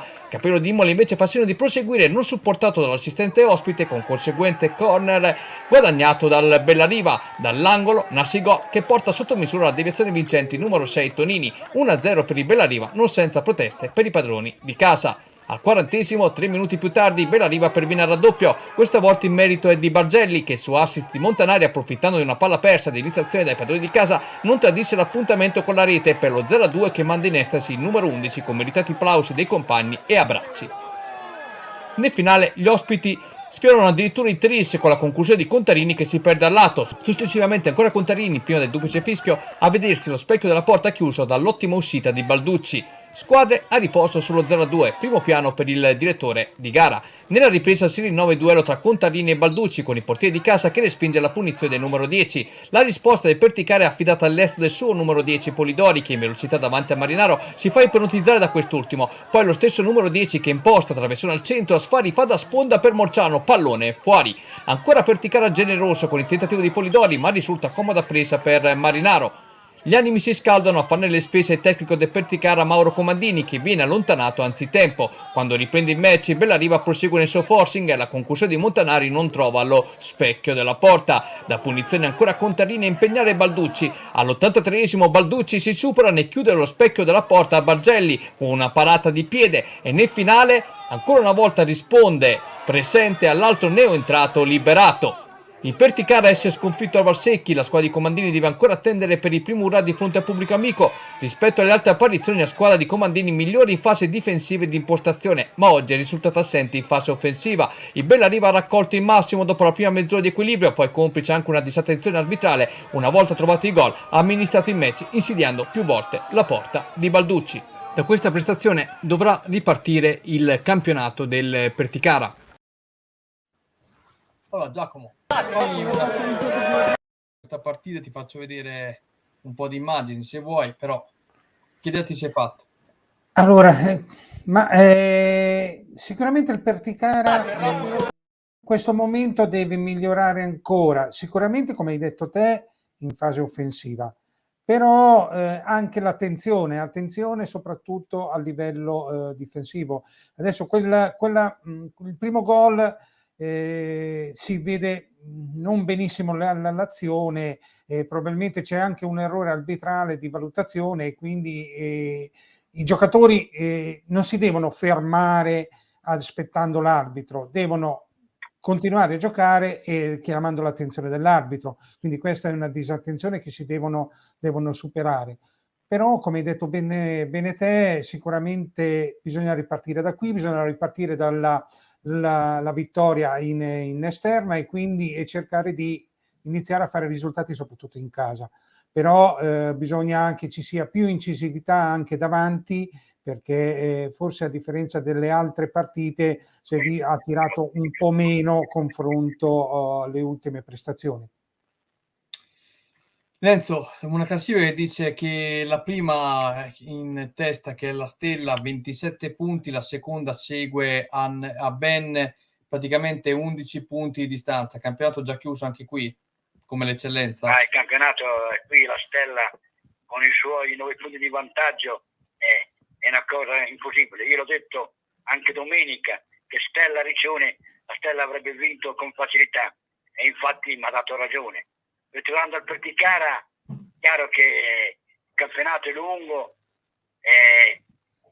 probabilmente adesso quando si apriranno le porte del mercato ritorneranno sul mercato, però se domenica ha avuto una bella vittoria a San Lorenzo, il Perticara, chiaro che deve avere una continuità sulle vittorie, mentre invece questa continuità non c'è stata, però il campionato è lungo e ancora diciamo ce la può fare, però ne vedo molto in difficoltà sia la Borghigiana sia il Perticara e lo stesso San Lorenzo, perché se non vincono le altre squadre, tu lo sai che in prima categoria c'è una retrocessione diretta e le ultime due fanno i play-out, però hai capito, è difficile per il Perticara, così anche per gli altri, però il campionato è ancora lungo, ecco.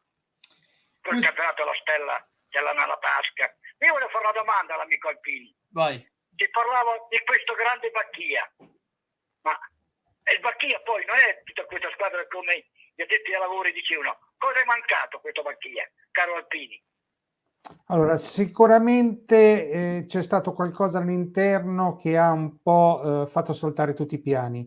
Anche l'addio dei fratelli Candoli sicuramente non è passato inosservato e ha lasciato il segno, perché passando nella domenica che sono passati al Villamarina, guarda caso il Villamarina è riuscito a avere dei risultati positivi e una serie positiva, mentre il Bacchia è ancora molto altalenante. Reputo la formazione di Cesenatico ancora una delle più accreditate, però deve cominciare veramente a fare il risultato, a riprendere a giocare come potrebbe fare. Vedremo.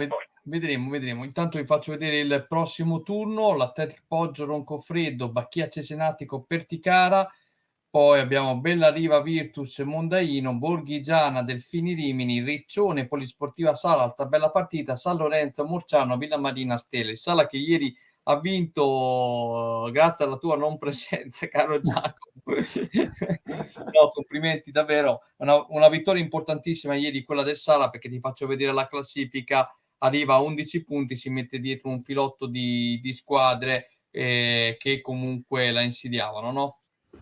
No, sicuramente adesso non è sicuramente grazie alla mia assenza, anzi mi è dispiaciuto molto non essere presente per vedere, perché ne ho visto nelle ultime domeniche sempre un miglioramento, anche durante la sconfitta che c'è stata contro la Stella aveva giocato veramente bene il Sala, forse meritava qualcosina in più.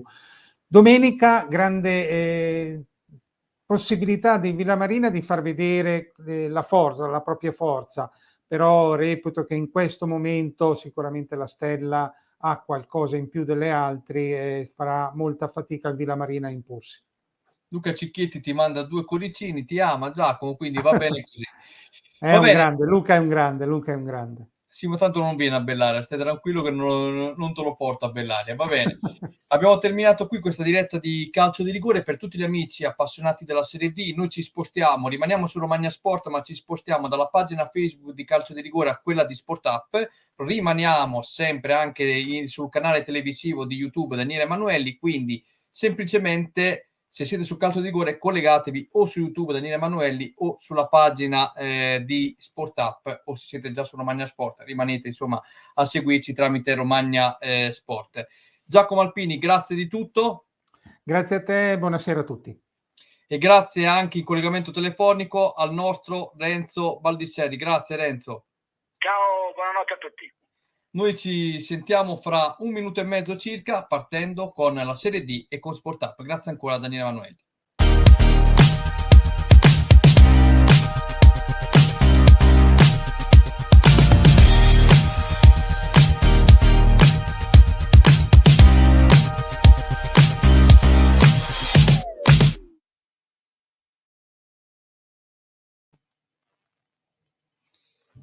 Partiamo con Sport Up.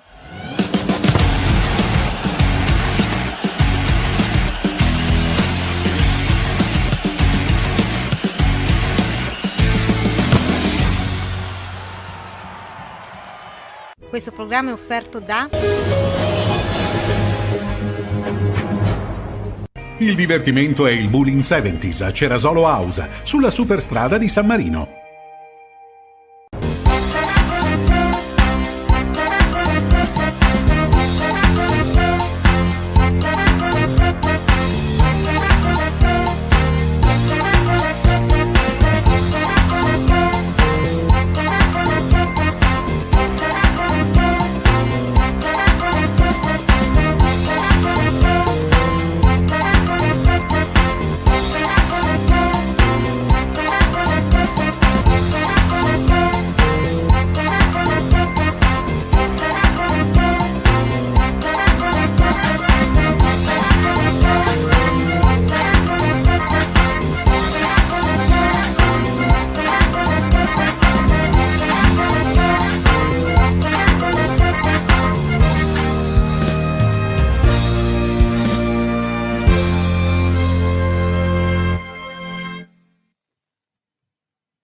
Gentili spettatori, buonasera Daniele Emanueli, benvenuti alla 10ª puntata in stagione di Sport Up. Un lunedì amaro quello per quanto riguarda i tifosi biancorossi, visto che il Rimini è uscito sconfitto nella trasferta di Budrio contro il Mezzolara, rimane capolista ma viene raggiunto al primo posto dal Lentigione, uscito con i 3 punti dalla trasferta di San Mauro. Questa sera analizzeremo appunto quello che è successo ieri per quello che concerne la partita del Rimini, poi seguiremo anche le sintesi di Ravenna, Forlì e San Maurese per fare un punto alla situazione, oltre a tutti i gol del girone di Serie D, girone D.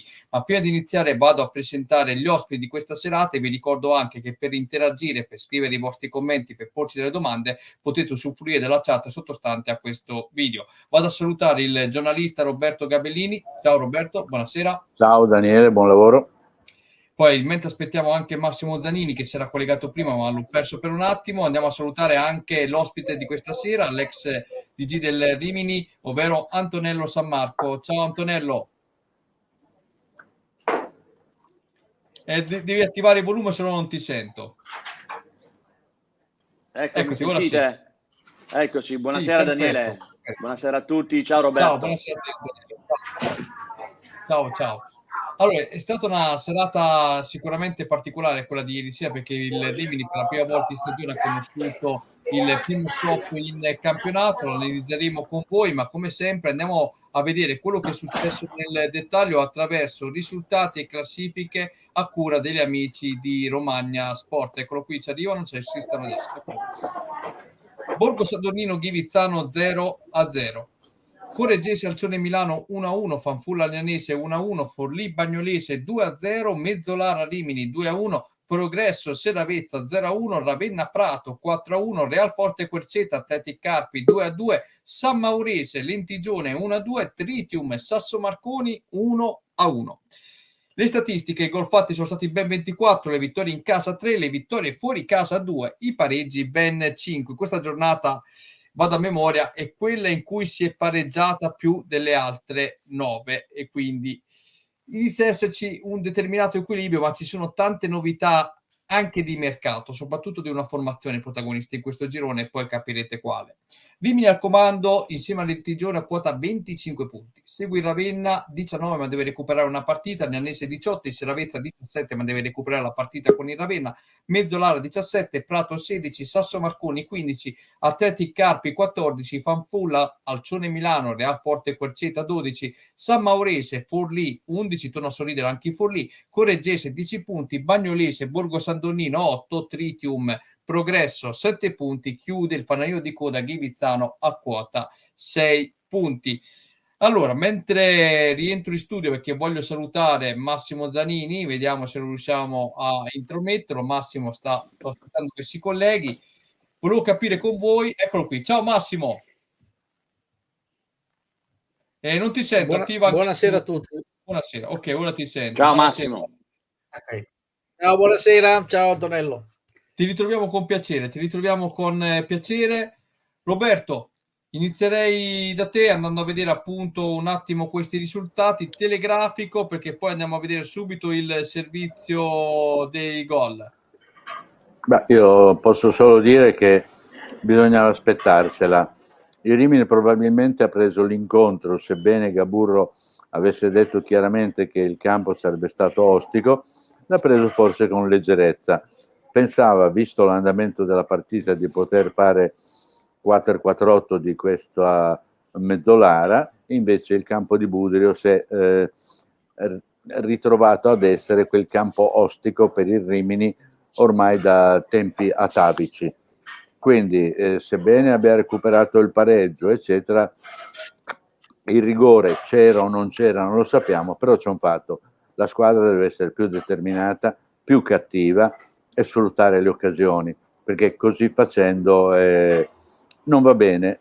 Non abbiamo grossi ostacoli nel percorso, però ci vuole attenzione, dobbiamo un pochino abbassare i toni e cercare nel limite del possibile di chiudere le partite, perché altrimenti diventa dura, perché gli altri dietro, soprattutto il Ravenna mi fa terribilmente paura, può salire, crescere, e quindi fare la massima attenzione, perché questo campionato il Rimini non lo deve perdere.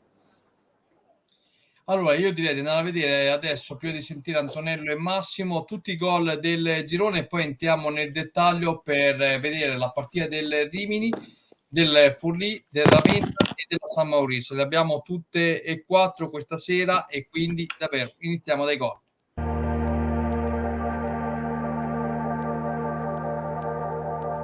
Nella 10ª giornata di Serie D giovedì spicca un solo pareggio a reti bianche, quello che metteva di fronte Borgo Sandonino e Ghivizzano. Una giornata che ha regalato 24 gol con all'attivo 3 successi interni, 2 esterni e 5 pareggi. Pareggio di rigore quello tra Fanfulla ed Agnanese, ospiti in vantaggio con Brega al minuto 50, Fanfulla che ristabiliva la parità a 6 dalla fine con Brognoli. A Serravezza basta un gol di Viettina al 30° del primo tempo per mettere in archivio la gara. Successo netto quello del Ravenna al Benelli con il Prato, giornata di gran gol che si apre con la rete di Calì. Il pari ospite giungeva con Maione grazie a un delizioso scavetto. Giallorossi che tornavano avanti 3 minuti più tardi con il penalty trasformato da Saporetti. I Tris arrivava nella ripresa dopo un'azione insistita che terminava con la parabola velenosa di Calì. Infine chiudeva il cerchio l'Eurogol di Saporetti. Il Rimini perde la testa della classifica quantomeno in solitaria, gli uomini di Gaburro cadono a budio col Mezzolara, passato avanti con Pierantozzi sul fine di prima frazione da gioco. Torelli nella ripresa ristabiliva la parità approfittando di un'incertezza di Malagoli, ma il gol dei 3 punti perveniva per opera di Cortesi direttamente dagli 11 metri.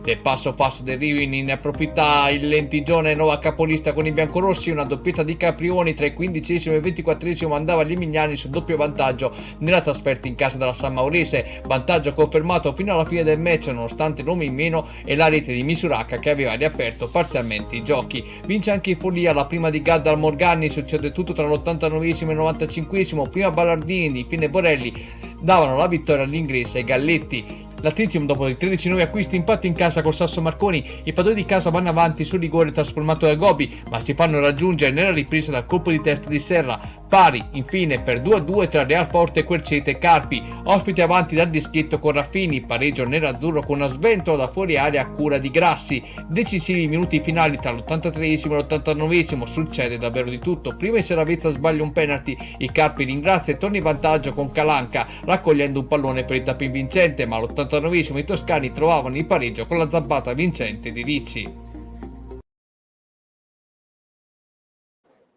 Allora, eccoci qui, entriamo in studio, abbiamo visto un po' anzi tutti i gol di questa giornata, mancavano i due rigori, quelli che hanno deciso la sfida tra Alcione e Correggese, 1-1 terminata, ma sono arrivati nel tardo pomeriggio quando ormai noi avevamo già chiuso lo sportello del lavoro.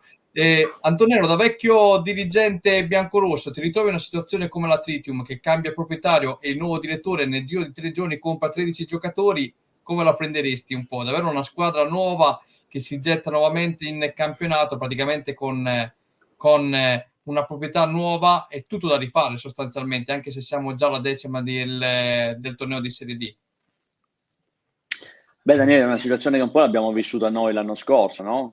Entrando a fine luglio e così di punto in bianco abbiamo dovuto rifare completamente tutto. Loro ancora peggio perché noi avevamo avuto qualche settimana per organizzarci perché comunque il campionato iniziava a settembre. Non è facilissimo cambiare, anzi è veramente difficile, una situazione ardua, che 13 giocatori, metterli insieme, creare l'amalgama, creare il gruppo. È una situazione che ci vuole del tempo, non per niente vengono fatti i ritiri in agosto proprio per creare il gruppo, per creare la cosiddetta amalgama.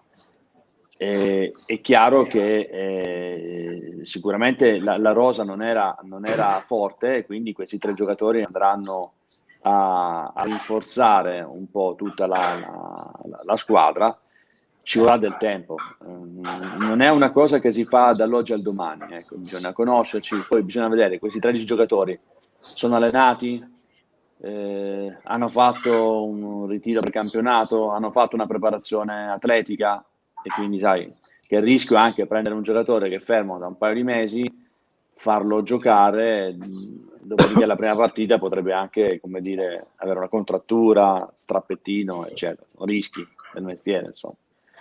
Quindi sì, non è una situazione semplicissima, ecco. Tra l'altro ho preso anche Franchi, uno dei giocatori trattati nel corso dell'estate dal ex Matelica, trattato dal Rimini, Massimo, come allenatore con 13 giocatori nuovi, una proprietà nuova, non è facile il compito, No, sai, io vengo da esperienze dove Bellaria erano anche 60 in certi momenti, per cui le difficoltà le conosco alcune. Effettivamente le situazioni sono le più drammatiche a volte, però dai, chi subentra sia in panchina magari, chi magari anche a livello societario, non credo che sia una persona che magari non abbia avuto il tempo per valutare certi profili. È chiaro che poi subentrano quelle situazioni che diceva Antonello, che magari sono tutti ragazzi che sono appoggiati in alcune realtà dove magari o non giocano o magari hanno avuto meno spazio, e per cui per un senso di appartenenza dovrebbero avere qualcosa in più, quantomeno devono rimettersi in gioco. D'altra parte vanno in una situazione dove effettivamente avevano un gran bisogno di rivedere i quadri dei giocatori, per cui è molto difficile, situazioni molto strane, però oggi dobbiamo abituarci, insomma il calcio di adesso molto spesso mette in discussione anche quelle realtà che magari sono veramente confermate e hanno una quadra, per cui mi viene da pensare a Serie A, ma la Serie A chiaramente ha altre situazioni, però Ballardini per esempio prende il posto Shevchenko perché ha cambiato la proprietà, per cui capisci che tu potresti fare il miracolo della società per 4-5 anni e magari la riconoscenza è pari a zero. E il calcio purtroppo questa situazione si svolge sempre più spesso. Mi trovo d'accordo. Allora, io direi c'è da dire, Daniele, Vai. perdonami, intervengo, scusa. È chiaro che la Tritium comunque non ha un obiettivo, come dire, impegnativo, nel senso, per loro arrivare a salvarsi è già un grande traguardo, quindi non hanno, per dire, diciamo così, l'obbligo di vincere tutte le partite perché devono vincere il campionato. Però credo che salvarsi quest'anno e poi puntare a fare un programma, un piano per l'anno prossimo, penso che sia questo il loro obiettivo, ecco, in questo momento. Fare una salvezza tranquilla. Noi l'anno scorso eravamo, come dire, obbligati a vincere tutte le partite, quindi eravamo sempre in affanno e sempre con l'acqua alla gola. Tutto qui. Sì, è vero quello che dici. Allora io direi poi voglio dire, non erano neanche primi, no? Quindi sconvolge di meno. Esatto, questo sì, sicuramente. Non Rimini, il Tritium. Anche perché il mercato poi riaprirà, lo ricordiamo, tra un mese esatto. Allora io direi di andare a vedere il servizio del Rimini, così iniziamo a toccare tutte le squadre romagnole da vicino dopo aver fatto un punto generico ovviamente del girone. Quindi lasciamo la sintesi, andiamo a vedere la sintesi tra Rimini e Mezzolana. Il servizio.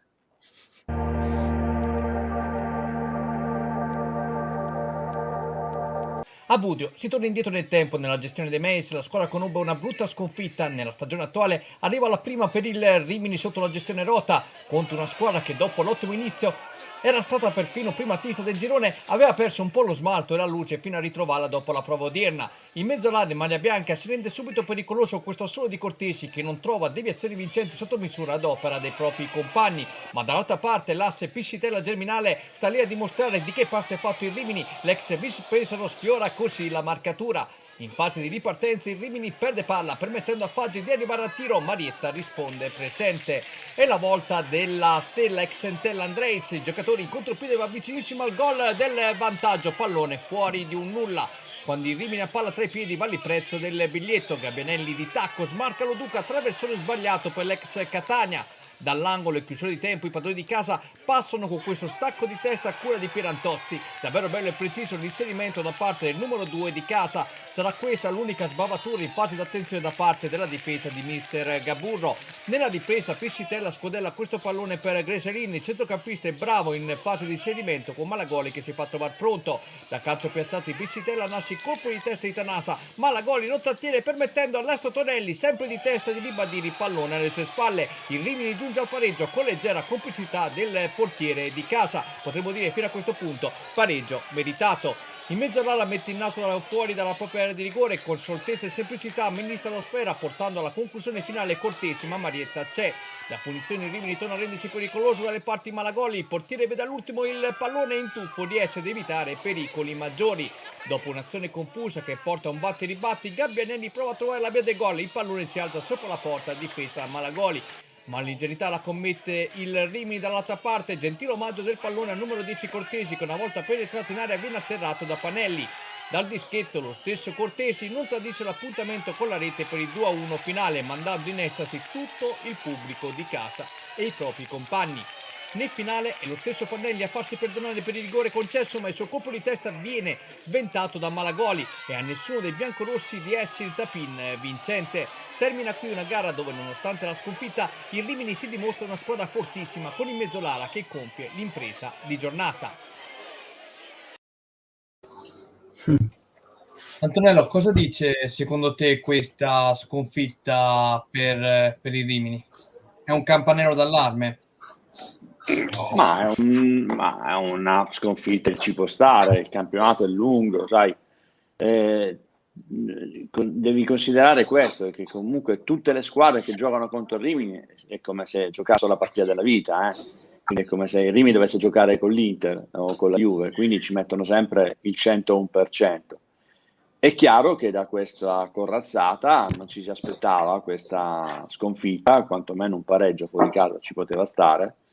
Ho visto che le azioni le hanno avuto, ci sono mangiati un paio di gol quasi fatti, quindi il pareggio tutto sommato ci poteva tranquillamente stare, insomma. È un incidente di percorso che ci sta da questi diciamo così, scivoloni.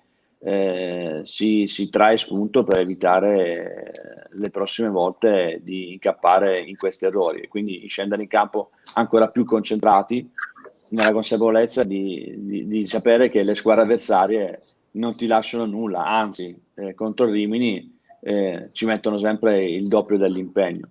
Mi ricordo l'anno scorso, faccio per dire, giocavamo contro le squadre Mezzolara, Ghivizzano, c'erano i giocatori della squadra avversaria che prima della partita, sai, un'ora e mezza prima, quando arrivano al campo, entravano nel campo, si mettevano sul cerchio del centrocampo e col loro telefonino personale inquadravano tutta la tribuna, tutto lo stadio, proprio per far vedere guarda dove gioco, forse lo giravano. Questo per farti capire con che spirito giocano le squadre avversarie contro il Rimini. È una sconfitta che ci può stare, è chiaro che adesso il Rimini dovrà affrontare delle squadre un po' più impegnative rispetto a quelle che ha incontrato adesso, perché fino adesso ha incontrato squadre che sono nell'ultima parte della classifica e adesso incominciamo a vedere veramente di che pasta è fatta, tutta la parte tecnica, tutto lo spessore anche, diciamo, caratteriale che i giocatori possono avere e le pressioni che ci possono essere a Rimini e nel Rimini. Domenica prossima è già un bel banco di prova.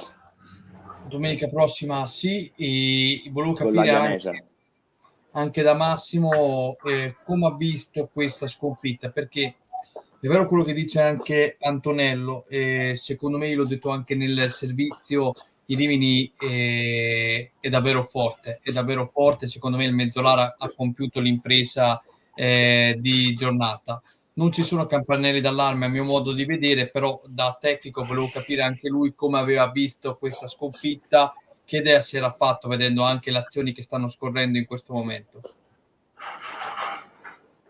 Daniele, sai, è un Rimini che normalmente queste cose non concede, cioè anche questo colpo di testa normalmente Rimini non concede questi salti, è casuale, direi che è una sconfitta molto casuale. Rimini nella sua coscienza sicuramente che il campionato lo deve vincere, forse magari qualcuno si può mettere di traverso in qualche realtà e questa secondo me, ma come l'abbiamo già detto, è l'Aglianese, verrà più avanti anche il Ravenna, però il Rimini in questo momento sta bene. Queste sono così quelle quelle partite che magari le rigiochi altre 3 volte, secondo me finisce 3-0 sempre per il Rimini. Preoccupante non la vedo, però è chiaro che il Rimini deve fare un po' attenzione, perché ripeto, tutte queste occasioni il Rimini non le ha mai concesse, quindi non credo che il Mezzolara, sebbene sia una buona squadra, anche questo rigore qui secondo me c'è, non c'è, insomma, via. Quindi per me non è allarme, non è nulla, è una giornata storta. Roberto Gabellini, rigori, infatti partiamo da qui, rigore c'era o non c'era? Se l'arbitro fischia è rigore, però non sono d'accordo né con Zanini né con Antonello. Una squadra quando è forte evita di commettere certe leggerezze, e poi rendiamoci conto che noi abbiamo fatto un gol estremamente fortunoso, proprio frutto dell'imperizia dell'estremo difensore del Mezzolara.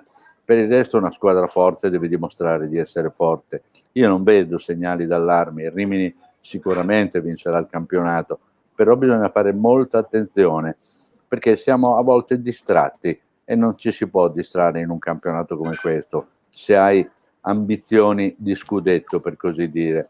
Non puoi fare certe leggerezze e devi essere concentrato per tutta la partita. Io quindi non dico allarme, non vedo allarme, però bisogna stare molto attenti, bisogna essere più concentrati e l'allenatore deve dare una strigliata a questi ragazzi, perché hanno fatto tutto ma non hanno mai concluso come si deve. Non puoi sbagliare, vabbè, di 10 centimetri o 20 eccetera, non puoi sbagliare dei cross che sono estremamente importanti, ma devi tirare a concludere, e poi dopo può succedere quello che è successo. Il rigore c'era, non c'era, l'arbitro l'ha fischiato, ormai non ci fai più niente. Certo è che il Rimini ha perso un'occasione per lasciare il Lentigione dietro, anche se lo incontreremo all'ultima giornata di serie andata, però è un campanellino che, sebbene non sia d'allarme, è qualcosa che fa un po' preoccupare. Ci vuole più concentrazione, più professionalità e non essere sicuri di aver già vinto il campionato, perché non sarà così. Quindi massima umiltà, concretezza e attenzione.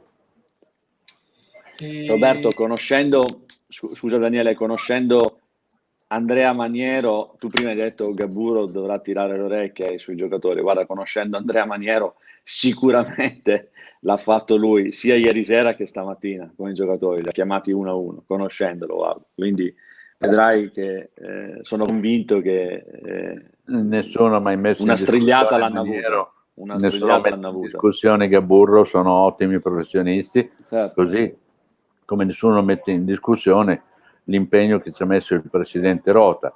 Poi probabilmente ha disturbato in settimana il fatto che nella tifoseria si è sentito dire che Gabellini era andato in sede per rilevare il pacchetto di maggioranza del Rimini, notizia poi non risultata ufficiale, però sono tutte cose che creano comunque dissapore. La società deve avere delle linee ben precise, le notizie devono essere ufficiali e non si deve essere complici di qualcuno sì, qualcuno no.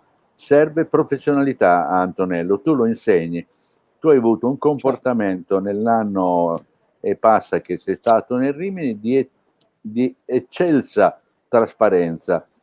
Oggi questa trasparenza non c'è, ma non è colpa di Gaburro, non è colpa di Maniero e neanche del presidente. Bisogna però stringere un attimo le fila e far trapelare solo le notizie ufficiali, perché altrimenti si crea quella, chiamiamo, confusione che poi non ti consente di dormire tranquilli. Il Rimini ha bisogno di essere tranquillo, concentrato nelle partite che fa ed evitare comunque fughe di notizie idiote che non rendono l'ambiente sereno. L'ambiente è per il momento sereno, ha fiducia nella squadra, nella società, però abbiamo bisogno di tranquillità, di lasciare lavorare giocatori, tecnici, eccetera, perché ne va del campionato. Non possiamo distrarci un attimo. Se avessimo, diciamo, avuto la concentrazione che abbiamo di solito anche a Mezzolara, non avremmo perso la partita. Io dico l'avremmo vinta, però purtroppo anziché pareggiarla l'abbiamo persa, e questo è un campanello d'allarme. non dirà molto, però ognuno esprime la propria opinione. Io ho la massima fiducia nel Rimini che riuscirà a vincere il campionato, però è bene stare attenti. Ok, c'è qualcuno che vuole dire altro, aggiungere qualcos'altro per quanto riguarda... Concordo. Sì. Concordo quello che ha detto Roberto, assolutamente sì, vero. Sostanzialmente sono vedute che abbiamo già da quest'estate, caro Roberto. La squadra è forte, però quello che voglio far capire io, anche i gol che facciamo vedere tutto il girone, parlando anche delle altre squadre, è questo che nessuno, mi dispiace che dalla stampa locale l'abbia sottolineato. Io poi ho occasione anche di confrontarmi ho avuto lo scorso martedì proprio ospite il direttore sportivo del Mezzolara. Mezzolara, attenzione, è stata la sorpresa di questo avvio di campionato, nel senso che fino a qualche settimana fa era la primatista assoluta di questo girone. Continuato, diciamo, sulla scia del torneo precedente, dove partì dopo le prime 5 giornate, era prima in classifica, ottima formazione, lavorano con un budget ridotto, sanno selezionare i giocatori. È una squadra, diciamo, valida assolutissimamente. Si è visto ieri riuscendo a battere il Rimini. E attenzione, Massimo prima diceva dell'Agnanese, ma io continuo a dirlo, la mia scommessa quest'anno, visto che l'anno scorso non l'avevo mai citata, non avevo mai creduto che fosse così forte, attenzione a questo Lentigione, perché anche ieri ha vinto una partita sporca a San Mauro ed è una formazione che dietro c'ha l'Immergas, quindi stiamo attenti anche al Lentigione, questo volevo dire, per fare il punto della situazione e rendere appunto diciamo chiara la situazione per quanto riguarda anche i tifosi appassionati di questo torneo. Va bene, io direi che dopo aver analizzato il Rimini, un'altra sorpresa fino a questo momento del torneo, poi torniamo su Rimini anche per parlare un po' della trattativa che ci diceva prima Roberto Gabellini, qualcosa a livello societario lo sapevamo già, però io credo che basta semplicemente dare un'indicazione, non di più. Andiamo a vedere il servizio che riguarda il Ravenna, perché era una squadra che sembrava in difficoltà, invece ha ingranellato una serie di vittorie utili consecutivi, tra l'altro quella di domenica scorsa con l'Agnanese e quella di ieri contro il Prato, 2 formazioni toscane che sono state sconfitte proprio dai giallorossi romagnoli. Il servizio.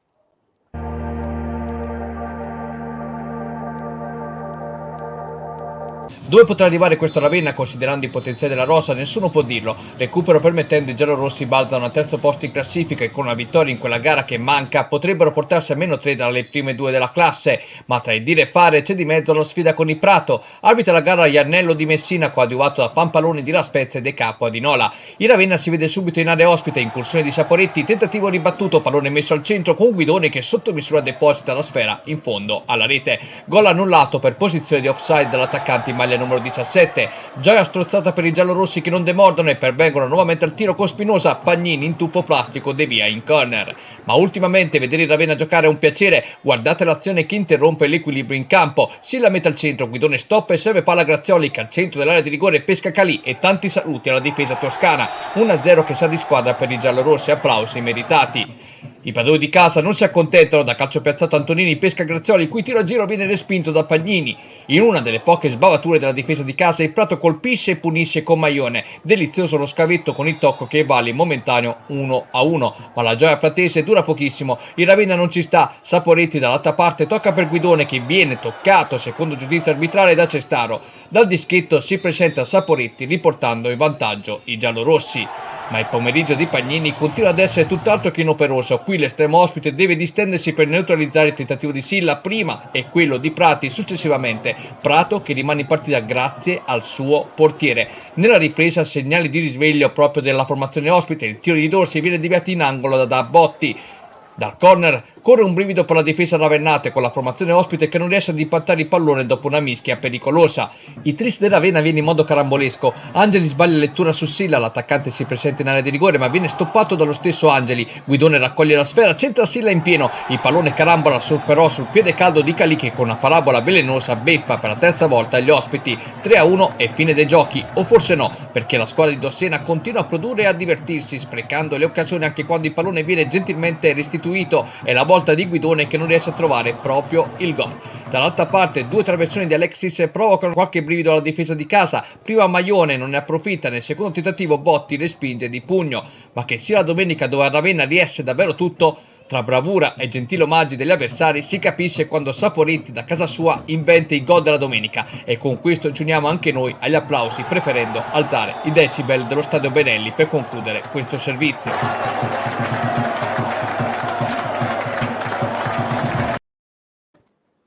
Massimo, tu li facevi col così, un tempo.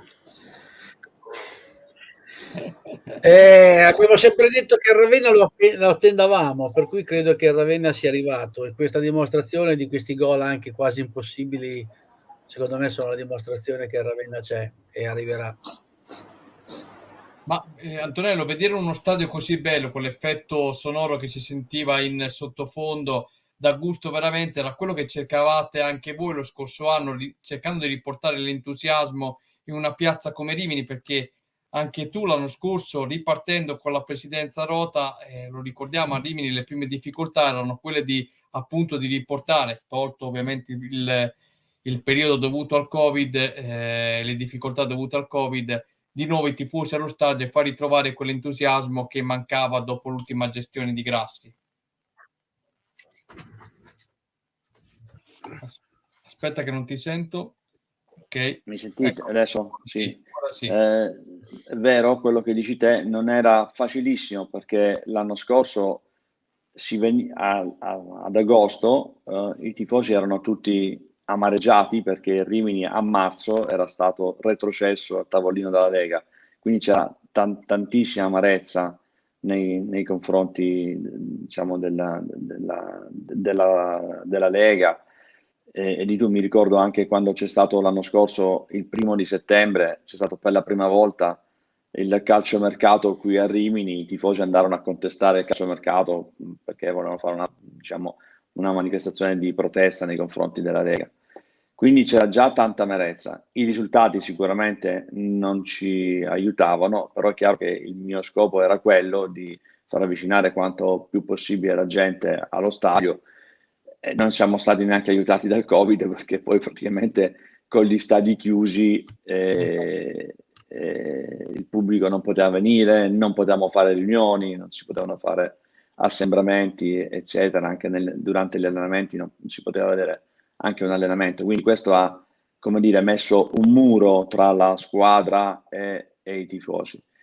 E poi ricordiamo che comunque Rimini ha una tifoseria calda che sicuramente in certe partite fa la differenza, e con uno stadio vuoto entrare in campo sembrava surreale, sembrava quasi una partita di prima categoria, insomma, ecco, così, o una partita da bar certi momenti, perché c'era veramente un silenzio da cimitero spettrale, sicuramente non consono per una partita di calcio. Adesso le vittorie, questo sta cancellando tutto, e quindi le vittorie aiutano a ricreare entusiasmo, perché tanto il pubblico, i tifosi giustamente vivono solo di questo, a loro non interessa niente diciamo, di tutto quello che circonda, ma se la squadra vince il primo posto si avvicinano e vanno a vedere la partita e godono giustamente dei risultati e delle prestazioni della squadra. È giusto che sia così, insomma. Roberto, che idea ti sei fatto di questo entusiasmo ritrovato a Ravenna? Tu prima appunto dicevamo del Lentigione, però hai sottolineato anche del Ravenna che sta pian piano risalendo la china, è terza assoluta in classifica e solitaria, deve recuperare una partita, in caso di vittoria con Real Seravezza arriverebbe a -3 dalle prime 2 della classe. Aspetta Roberto che non ti sento, ok. Prova. Diciamo anche che gli va tutto dritto, poi vedere lo stadio Benelli dall'altra parte vuoto non è che dia molto entusiasmo, sicuramente era piena la tribuna centrale, però vedendo le immagini dall'altra parte era svoido, come dicono qua da noi.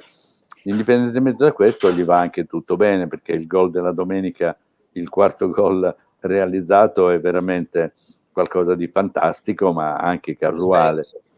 Sì, pardon, il terzo, è anche casuale. Anche il terzo, Quindi, sì. sì, insomma, hanno avuto abbastanza fortuna, ma d'altronde la fortuna deve girare. Se gira bene, come diceva Arrigo Sacchi, we won't get put cool, in tutte le cose. E quindi è bene così. Il Rimini forse gli manca quel pizzico di fortuna. Adesso vedremo cosa inventeranno i maggiorenti della Rimini Calcio. Non penso che ci sia bisogno di portarli a mettere il collare a Sarsina. Sì, a Sarsina, ma io penso che comunque debbano accerrare le fila. Tornando a Ravenna, il Ravenna si sta facendo pericoloso perché, a parte che gli gira tutto bene, non gioca male, però in difesa non credo che abbia la solidità che ha il Rimini e quindi non la vedo così male. Certo è che bisogna veramente creare un po' più di umiltà, essere sereni e affrontare le partite per vincerle, non per pareggiarle, e cercare di concludere, essere cattivi, agonisticamente parlo, e non lasciare nulla al caso. Per il resto il Ravenna sarà un altro ostacolo, ma ce ne sono tanti, non c'è solo il Ravenna. Quindi massima attenzione, massima serenità e andare avanti. Massimo, con tutta quella qualità, soprattutto lì davanti, è un piacere allenare questa squadra. Lo dicevamo anche nelle precedenti puntate, vedendo l'organico che avevano allestito in estate, sembrava quasi impossibile che non riuscissero a comunque dare un input in questo campionato e finalmente sono esplosi mostrando la loro reale qualità e la loro reale forza, no Massimo? È vero, però credo che in questo momento l'allenatore si dedicherà sui gol presi, perché effettivamente quello che dice Roberto ha concesso molto nelle prime giornate di campionato, perché è vero che ne deve recuperare una, ma ha già preso 10 gol, 5 gol, 6-7 gol in più del Rimini, per cui una squadra che vuole vincere e quindi ambire al campionato deve subire meno possibile, e chiaramente la forza d'attacco, lo dicevamo che era un caso che il Ravenna non portasse punti, perché insomma ci sono dei giocatori molto importanti. Quello che mi scoccia un pochino a rilevare di questo Ravenna sono gli scontri che sono avvenuti prima della gara con gli avversari fuori dallo stadio, quindi urli dentro e urli fuori. Peccato, dispiace, perché le gare vanno combattute all'interno del rettangolo e non fuori. Sì, quello che volevo capire anche da te, visto che Massimo Benvenuti ci ha scritto, come sta la tua mano? Cosa hai fatto? Ti sei Ma in messo settimana in settimana ho tentato di darmi una martellata invece di prendere il chiodo, ho preso drasticamente la mano e per fortuna gli esiti radiologici non hanno evidenziato rotture, però vabbè, tante belle cose, insomma, via. Abbiamo sentito l'urlo. Qualcuno, più che altro mi sono dato del patacca, perché da noi in Romagna si dà del patacca, e del patacca me lo sono dato da solo. Ho visto la tua foto che hai pubblicato, un bozzo grandissimo, era una palla da te. Neanche a giocare a calcio mi hai avuto delle caviglie così. Però va bene. I mister si vedono anche in queste occasioni qui. Adesso passiamo da una squadra che sta bene a livello di salute, vedendo anche i gol che sono arrivati contro il Prato, a qualcuno che a un'altra che ha avuto più difficoltà in questo avvio di torneo. Pare che stia funzionando la cura Gadda, perché ieri è arrivata la prima vittoria al Morganni per il Forlì. Andiamo a vedere il servizio e poi parliamo anche dell'avvento di Massimo Gadda sulla panchina dei Galletti.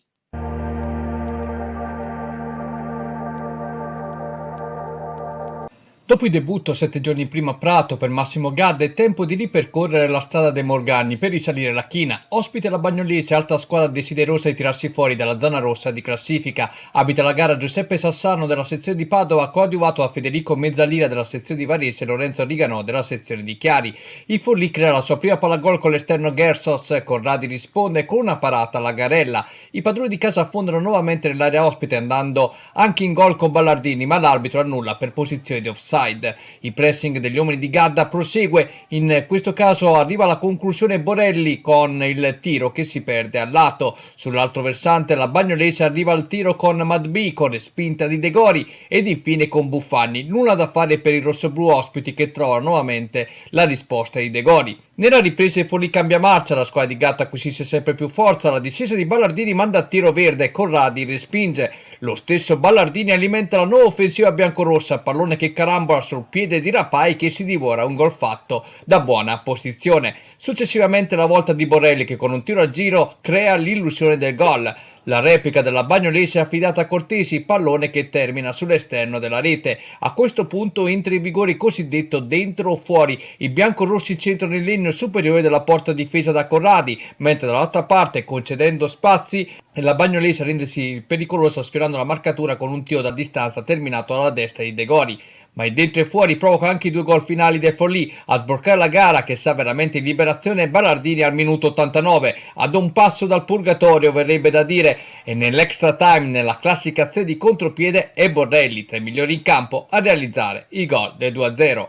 Partita chiusa, neppure per sogno, c'è ancora il tempo per vedere l'incrocio dei pali colpito da Rapai, per mettere i titoli di coda e regalare la prima vittoria a Gadda a ritorno sulla panchina dei Galletti. Da Rapai per mettere i titoli di coda e regalare la prima vittoria. Complimenti a Massimo Gadda e poi ricordiamo anche Mauro Antonioli che ieri ha vinto la sua prima partita in campionato con la San Benedettese, ma aveva già vinto mercoledì nel derby contro il Porto d'Ascoli in Coppa Italia. Allora, io volevo capire questo, a Forlì, Massimo, come l'hai vista ieri la squadra? Finalmente una vittoria, anche se è arrivata nel finale, nell'extra time, però 3 punti sicuramente pesantissimi che permettono tra l'altro di raggiungere la San Mauricio, che tra poco ne parleremo in classifica. Massimo. Io ho grandissima stima di Massimo Gadda. Tanto è vero che quando si parlò di Rimini, insomma, io ero uno di quelli che mandò il primo messaggio a Massimo, perché secondo me poteva essere veramente la piazza giusta anche per lui, per sistemare qualche problemino che eventualmente si era creato in quel di Rimini. Poi non ne fecero niente, anzi venne ripensato durante il ritorno verso casa sua, e per cui non si è fatto niente. Massimo è un grandissimo condottiero. Massimo, ripeto, cresciuto nell'ombra di Cori, hanno un atteggiamento molto propositivo e soprattutto hanno dalla parte loro che riescono ad avere il massimo dal gruppo, e anche se un gruppo è mediocre, Massimo lo riesce a trasformare immediatamente. Io credo che poteva fare bene anche a Rimini. Oggi è seduto sulla panchina del Forlì e secondo me si divertiranno un bel po'. Diamogli il tempo di lavorare ancora meglio. Chiaro che la Bagnolese non era un test molto impegnativo, però già si vede qualcosa e si sente già qualcosa. Qualche giocatore che è stato messo in discussione è stato anche messo un attimino all'angolo, fino alla bandierina, e per cui si vede già il temperamento che ha questo allenatore, e poi dopo si vedrà anche quello che riuscirà a far ricavare dei giocatori. Ma secondo me Massimo è un allenatore importante per questa categoria e sicuramente farà molto bene. Chiaro che adesso lo vedremo fra 2 partite, perché già contro Ravenna vedremo che cosa riuscirà a fare, perché adesso ha il Tritium, dove magari ancora gli equilibri non sono molto delineati, molto diciamo così oliati.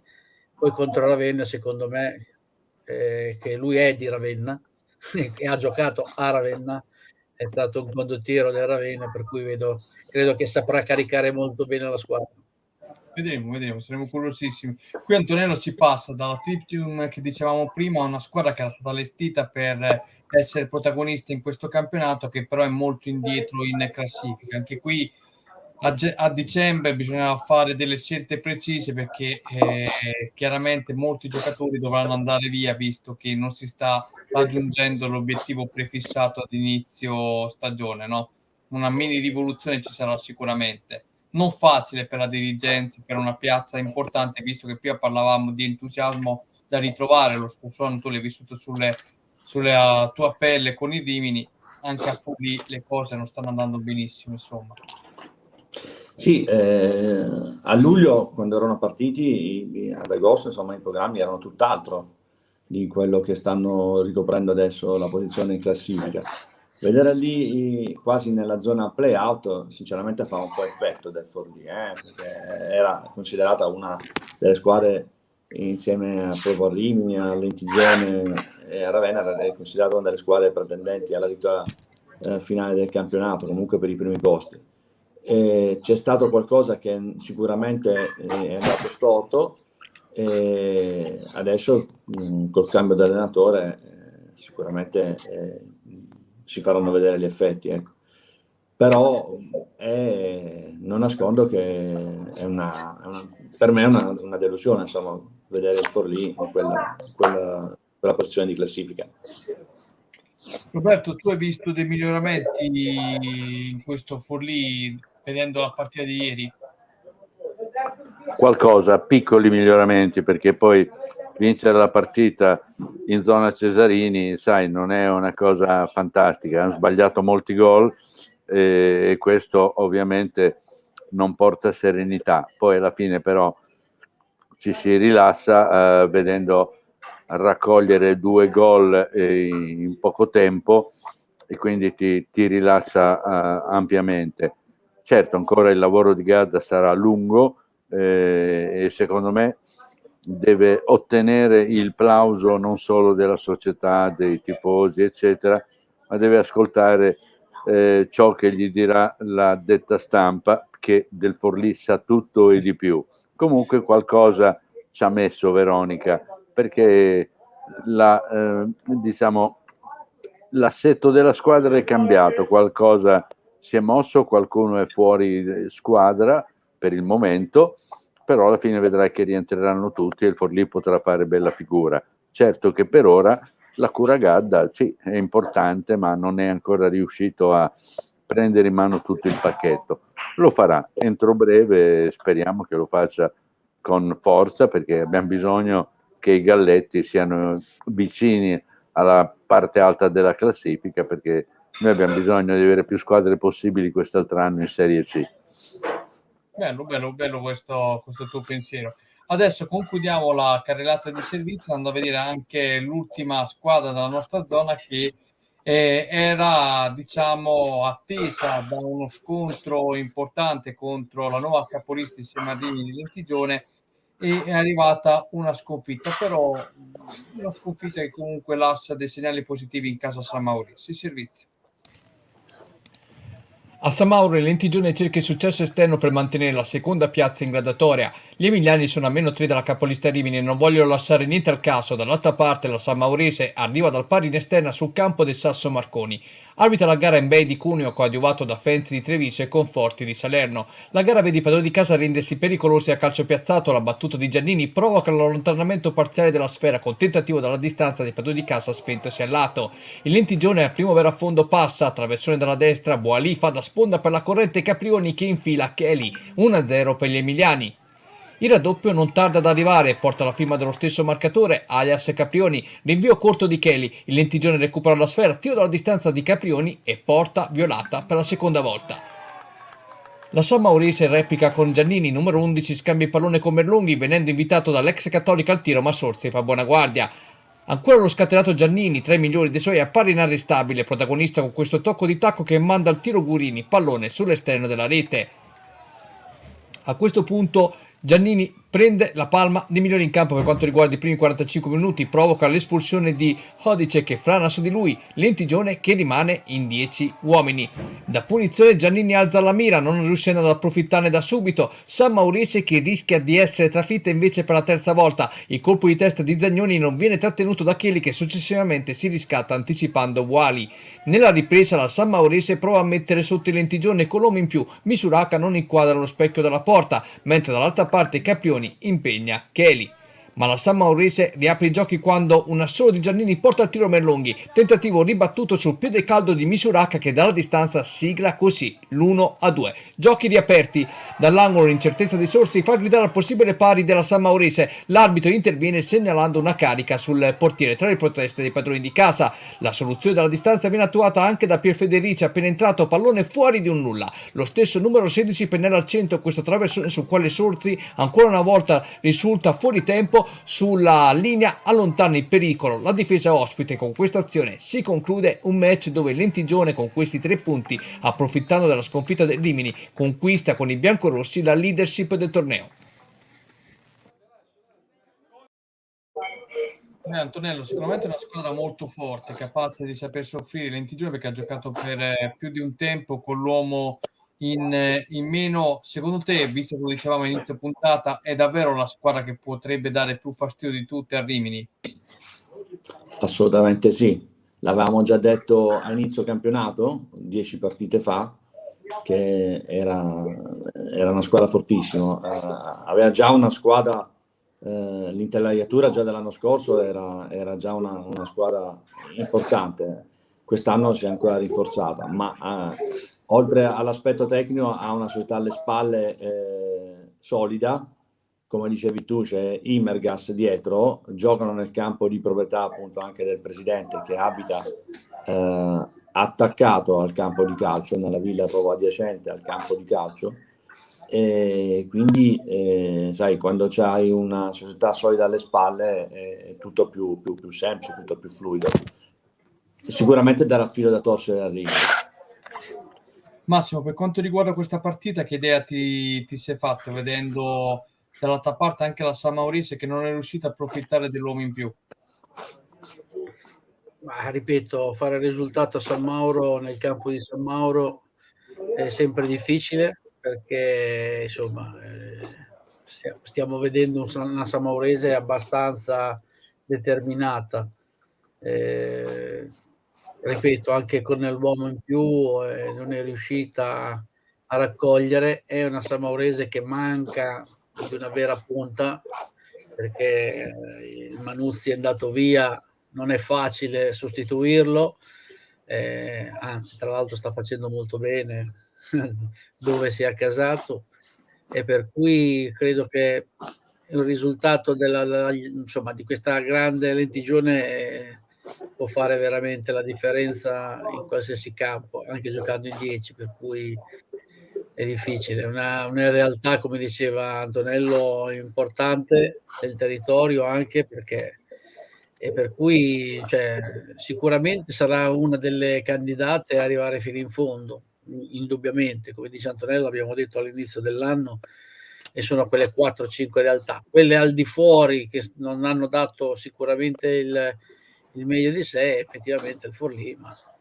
ripeto, qui dobbiamo stare attenti a questa squadra che è formata per fare bene, già un paio d'anni che arriva sempre lì davanti, per cui è una squadra di tutto rispetto. Roberto, ti fa paura? Massimo, se permetti, aggiungerei rispetto a Rimini, Daniele, scusami, rispetto a Rimini ha un vantaggio il Lentigione, che il Rimini è condannato a vincere, quindi deve per forza vincere, quindi potrebbe subentrare l'aspetto psicologico, nel senso che Rimini potrebbe cadere nell'ansia da prestazione. Il Lentigione gioca sciolto, non ha la pressione addosso, il fiato sul collo dei tifosi e della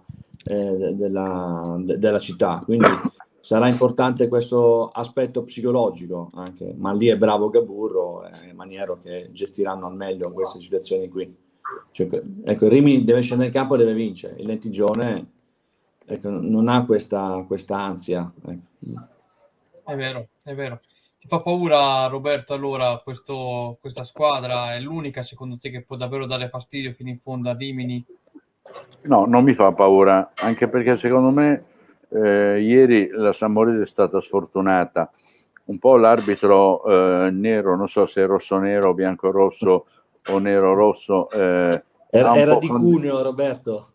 Vabbè, cosa vuol dire? Ci sono anche quelli abbronzati, ma non è una critica all'arbitro, però sicuramente a qualche episodio forse sarebbe da rivedere alla moviola, ma indipendentemente da questo, Protti deve lavorare soprattutto a livello difensivo, perché non si può prendere il primo gol in quella maniera, ed anche il secondo, perché nessuno è andato a coprire l'uomo, e quindi questa ha inventato una specie di tiro della domenica che si è insaccato. Penso che lavorando la Samourese potrà migliorare. Non mi ha entusiasmato troppo il Lentigione. Se questo è il Lentigione, che d'accordo fa punti eccetera, non dovrebbe far paura a Rimini, anzi il Rimini deve stare attento ad altre squadre, non mollare mai la presa, ma per me non ce n'è per nessuno, perché il gruppo di Gaburro è sicuramente superiore a tanti altri. Deve acquisire, come ho detto prima, in cattiveria, in precisione, e non giocare alle vive al parroco. Deve veramente macinare corsa, deve macinare concretezza, e secondo me poi non avrà problemi. Questo Lentigione non mi fa paura.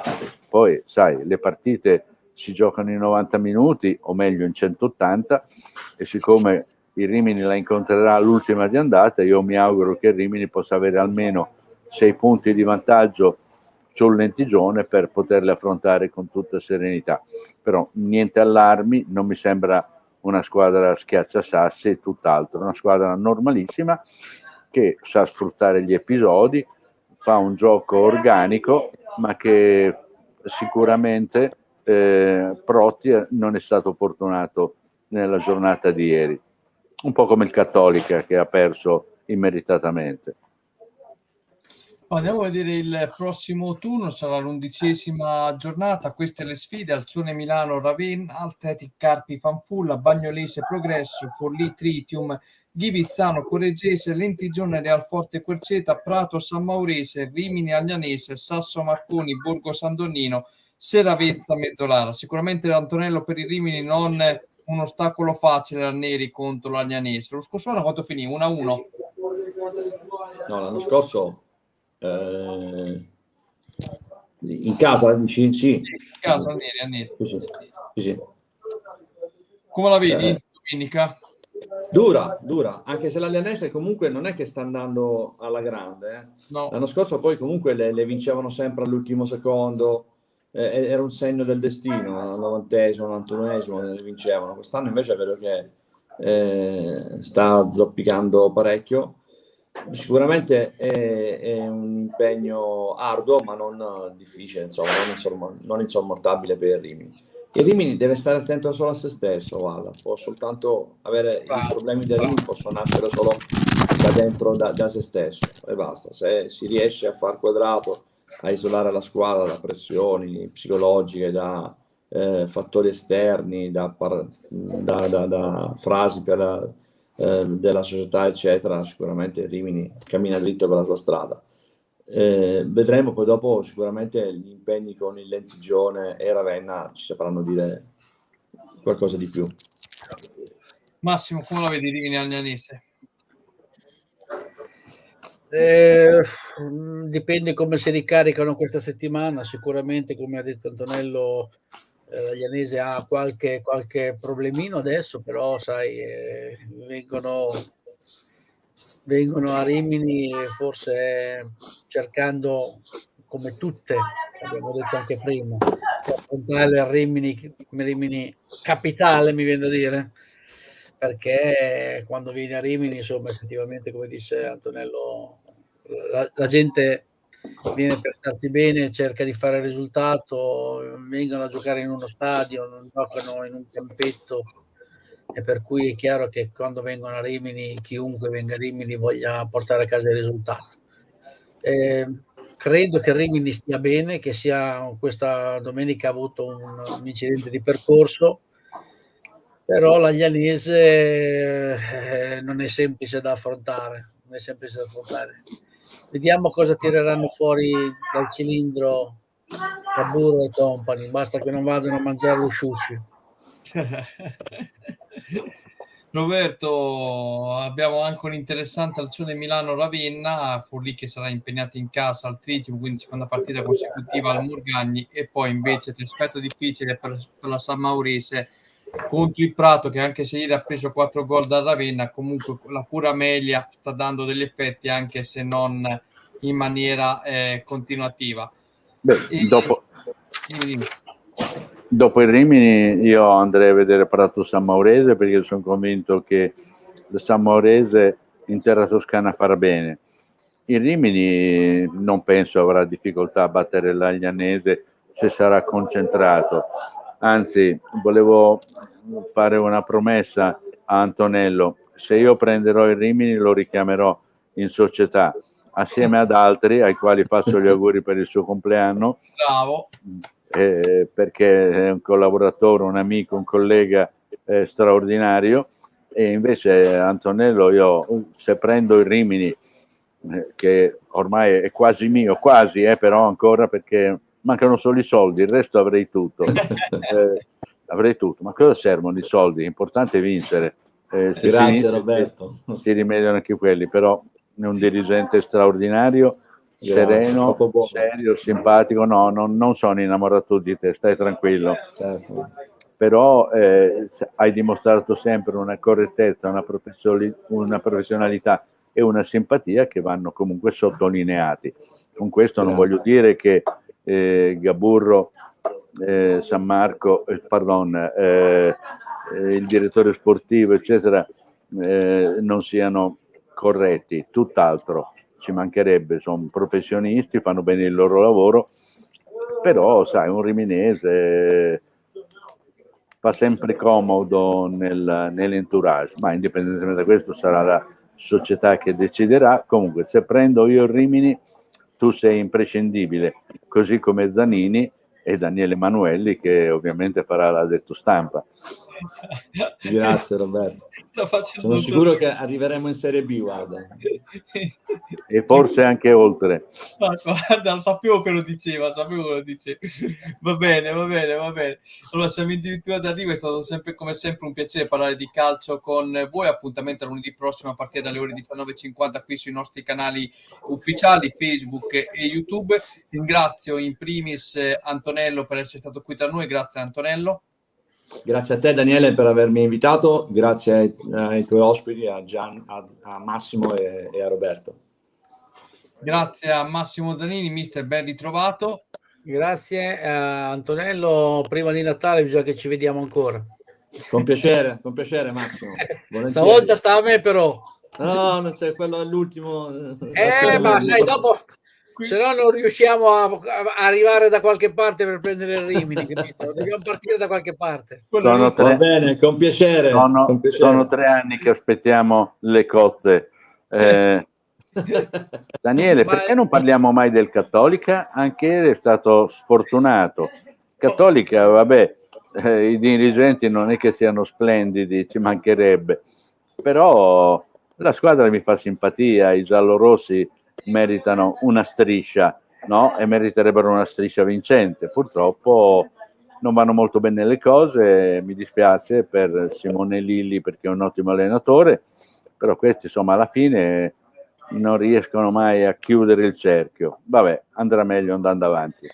Questa è la classifica, sono terzultimi a quota 6 punti, nulla è compromesso, anche se ieri, come ti avevo detto nella precedente lunedì, hanno affrontato il Mestre che era in salute, aveva battuto 4-0 l'Arzignano, che è la capolista di questo girone, tra l'altro rifilandoli la prima sconfitta dopo 7 gare di campionato, perché ieri si è giocata l'8ª. Va bene Roberto, hai fatto bene a ricordarlo, ieri il Cattolica è uscito sconfitto per una rete a 0 al Calbi. Grazie ancora per questa diretta anche a te Roberto, e grazie ancora a tutti i nostri spettatori. Noi ci risentiremo lunedì prossimo a partire dalle ore 19:50. Buonanotte a tutti voi. Buonasera a tutti, ciao. Siamo sempre in palla.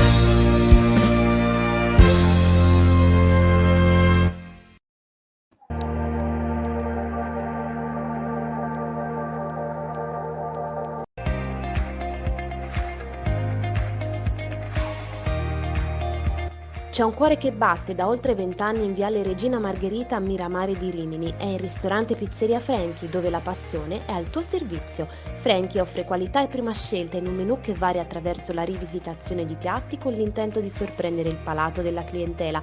Da primi piatti a base di carne e pesce a secondi creativi, con il pesce sempre protagonista. Infine la pizza made in Franchi con impasto fatto a mano con lenta lievitazione.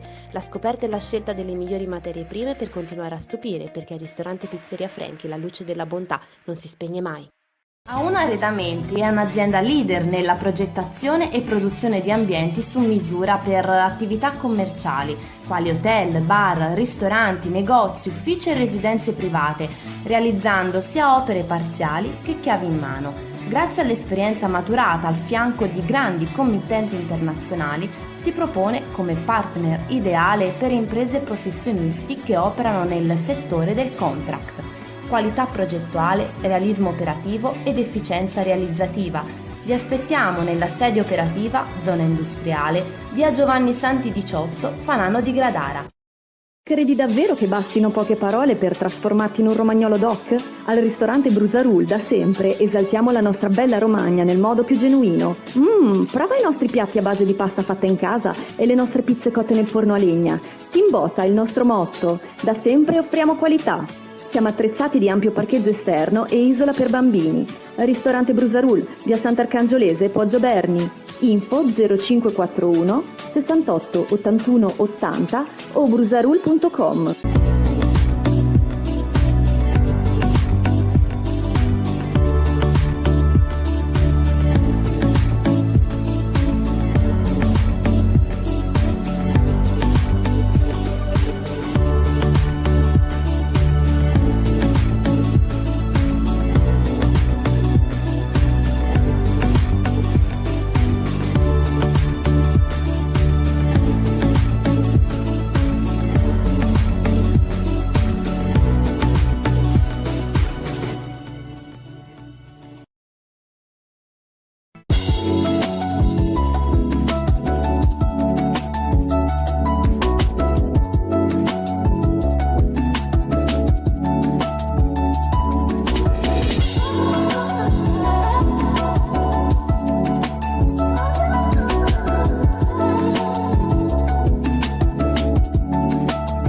Il divertimento è il Bullying 70s a Cerasolo House, sulla superstrada di San Marino.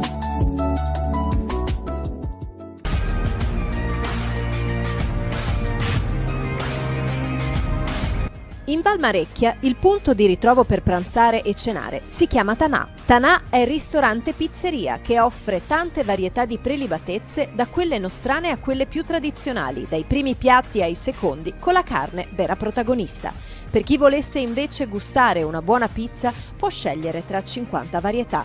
Vasta scelta anche di birre, le migliori birre artigianali, speciali e classiche in bottiglia e alla spina.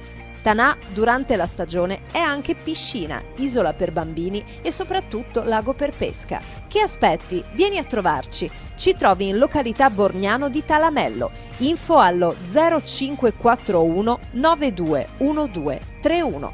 Tanà, sfida la tua voglia di bontà.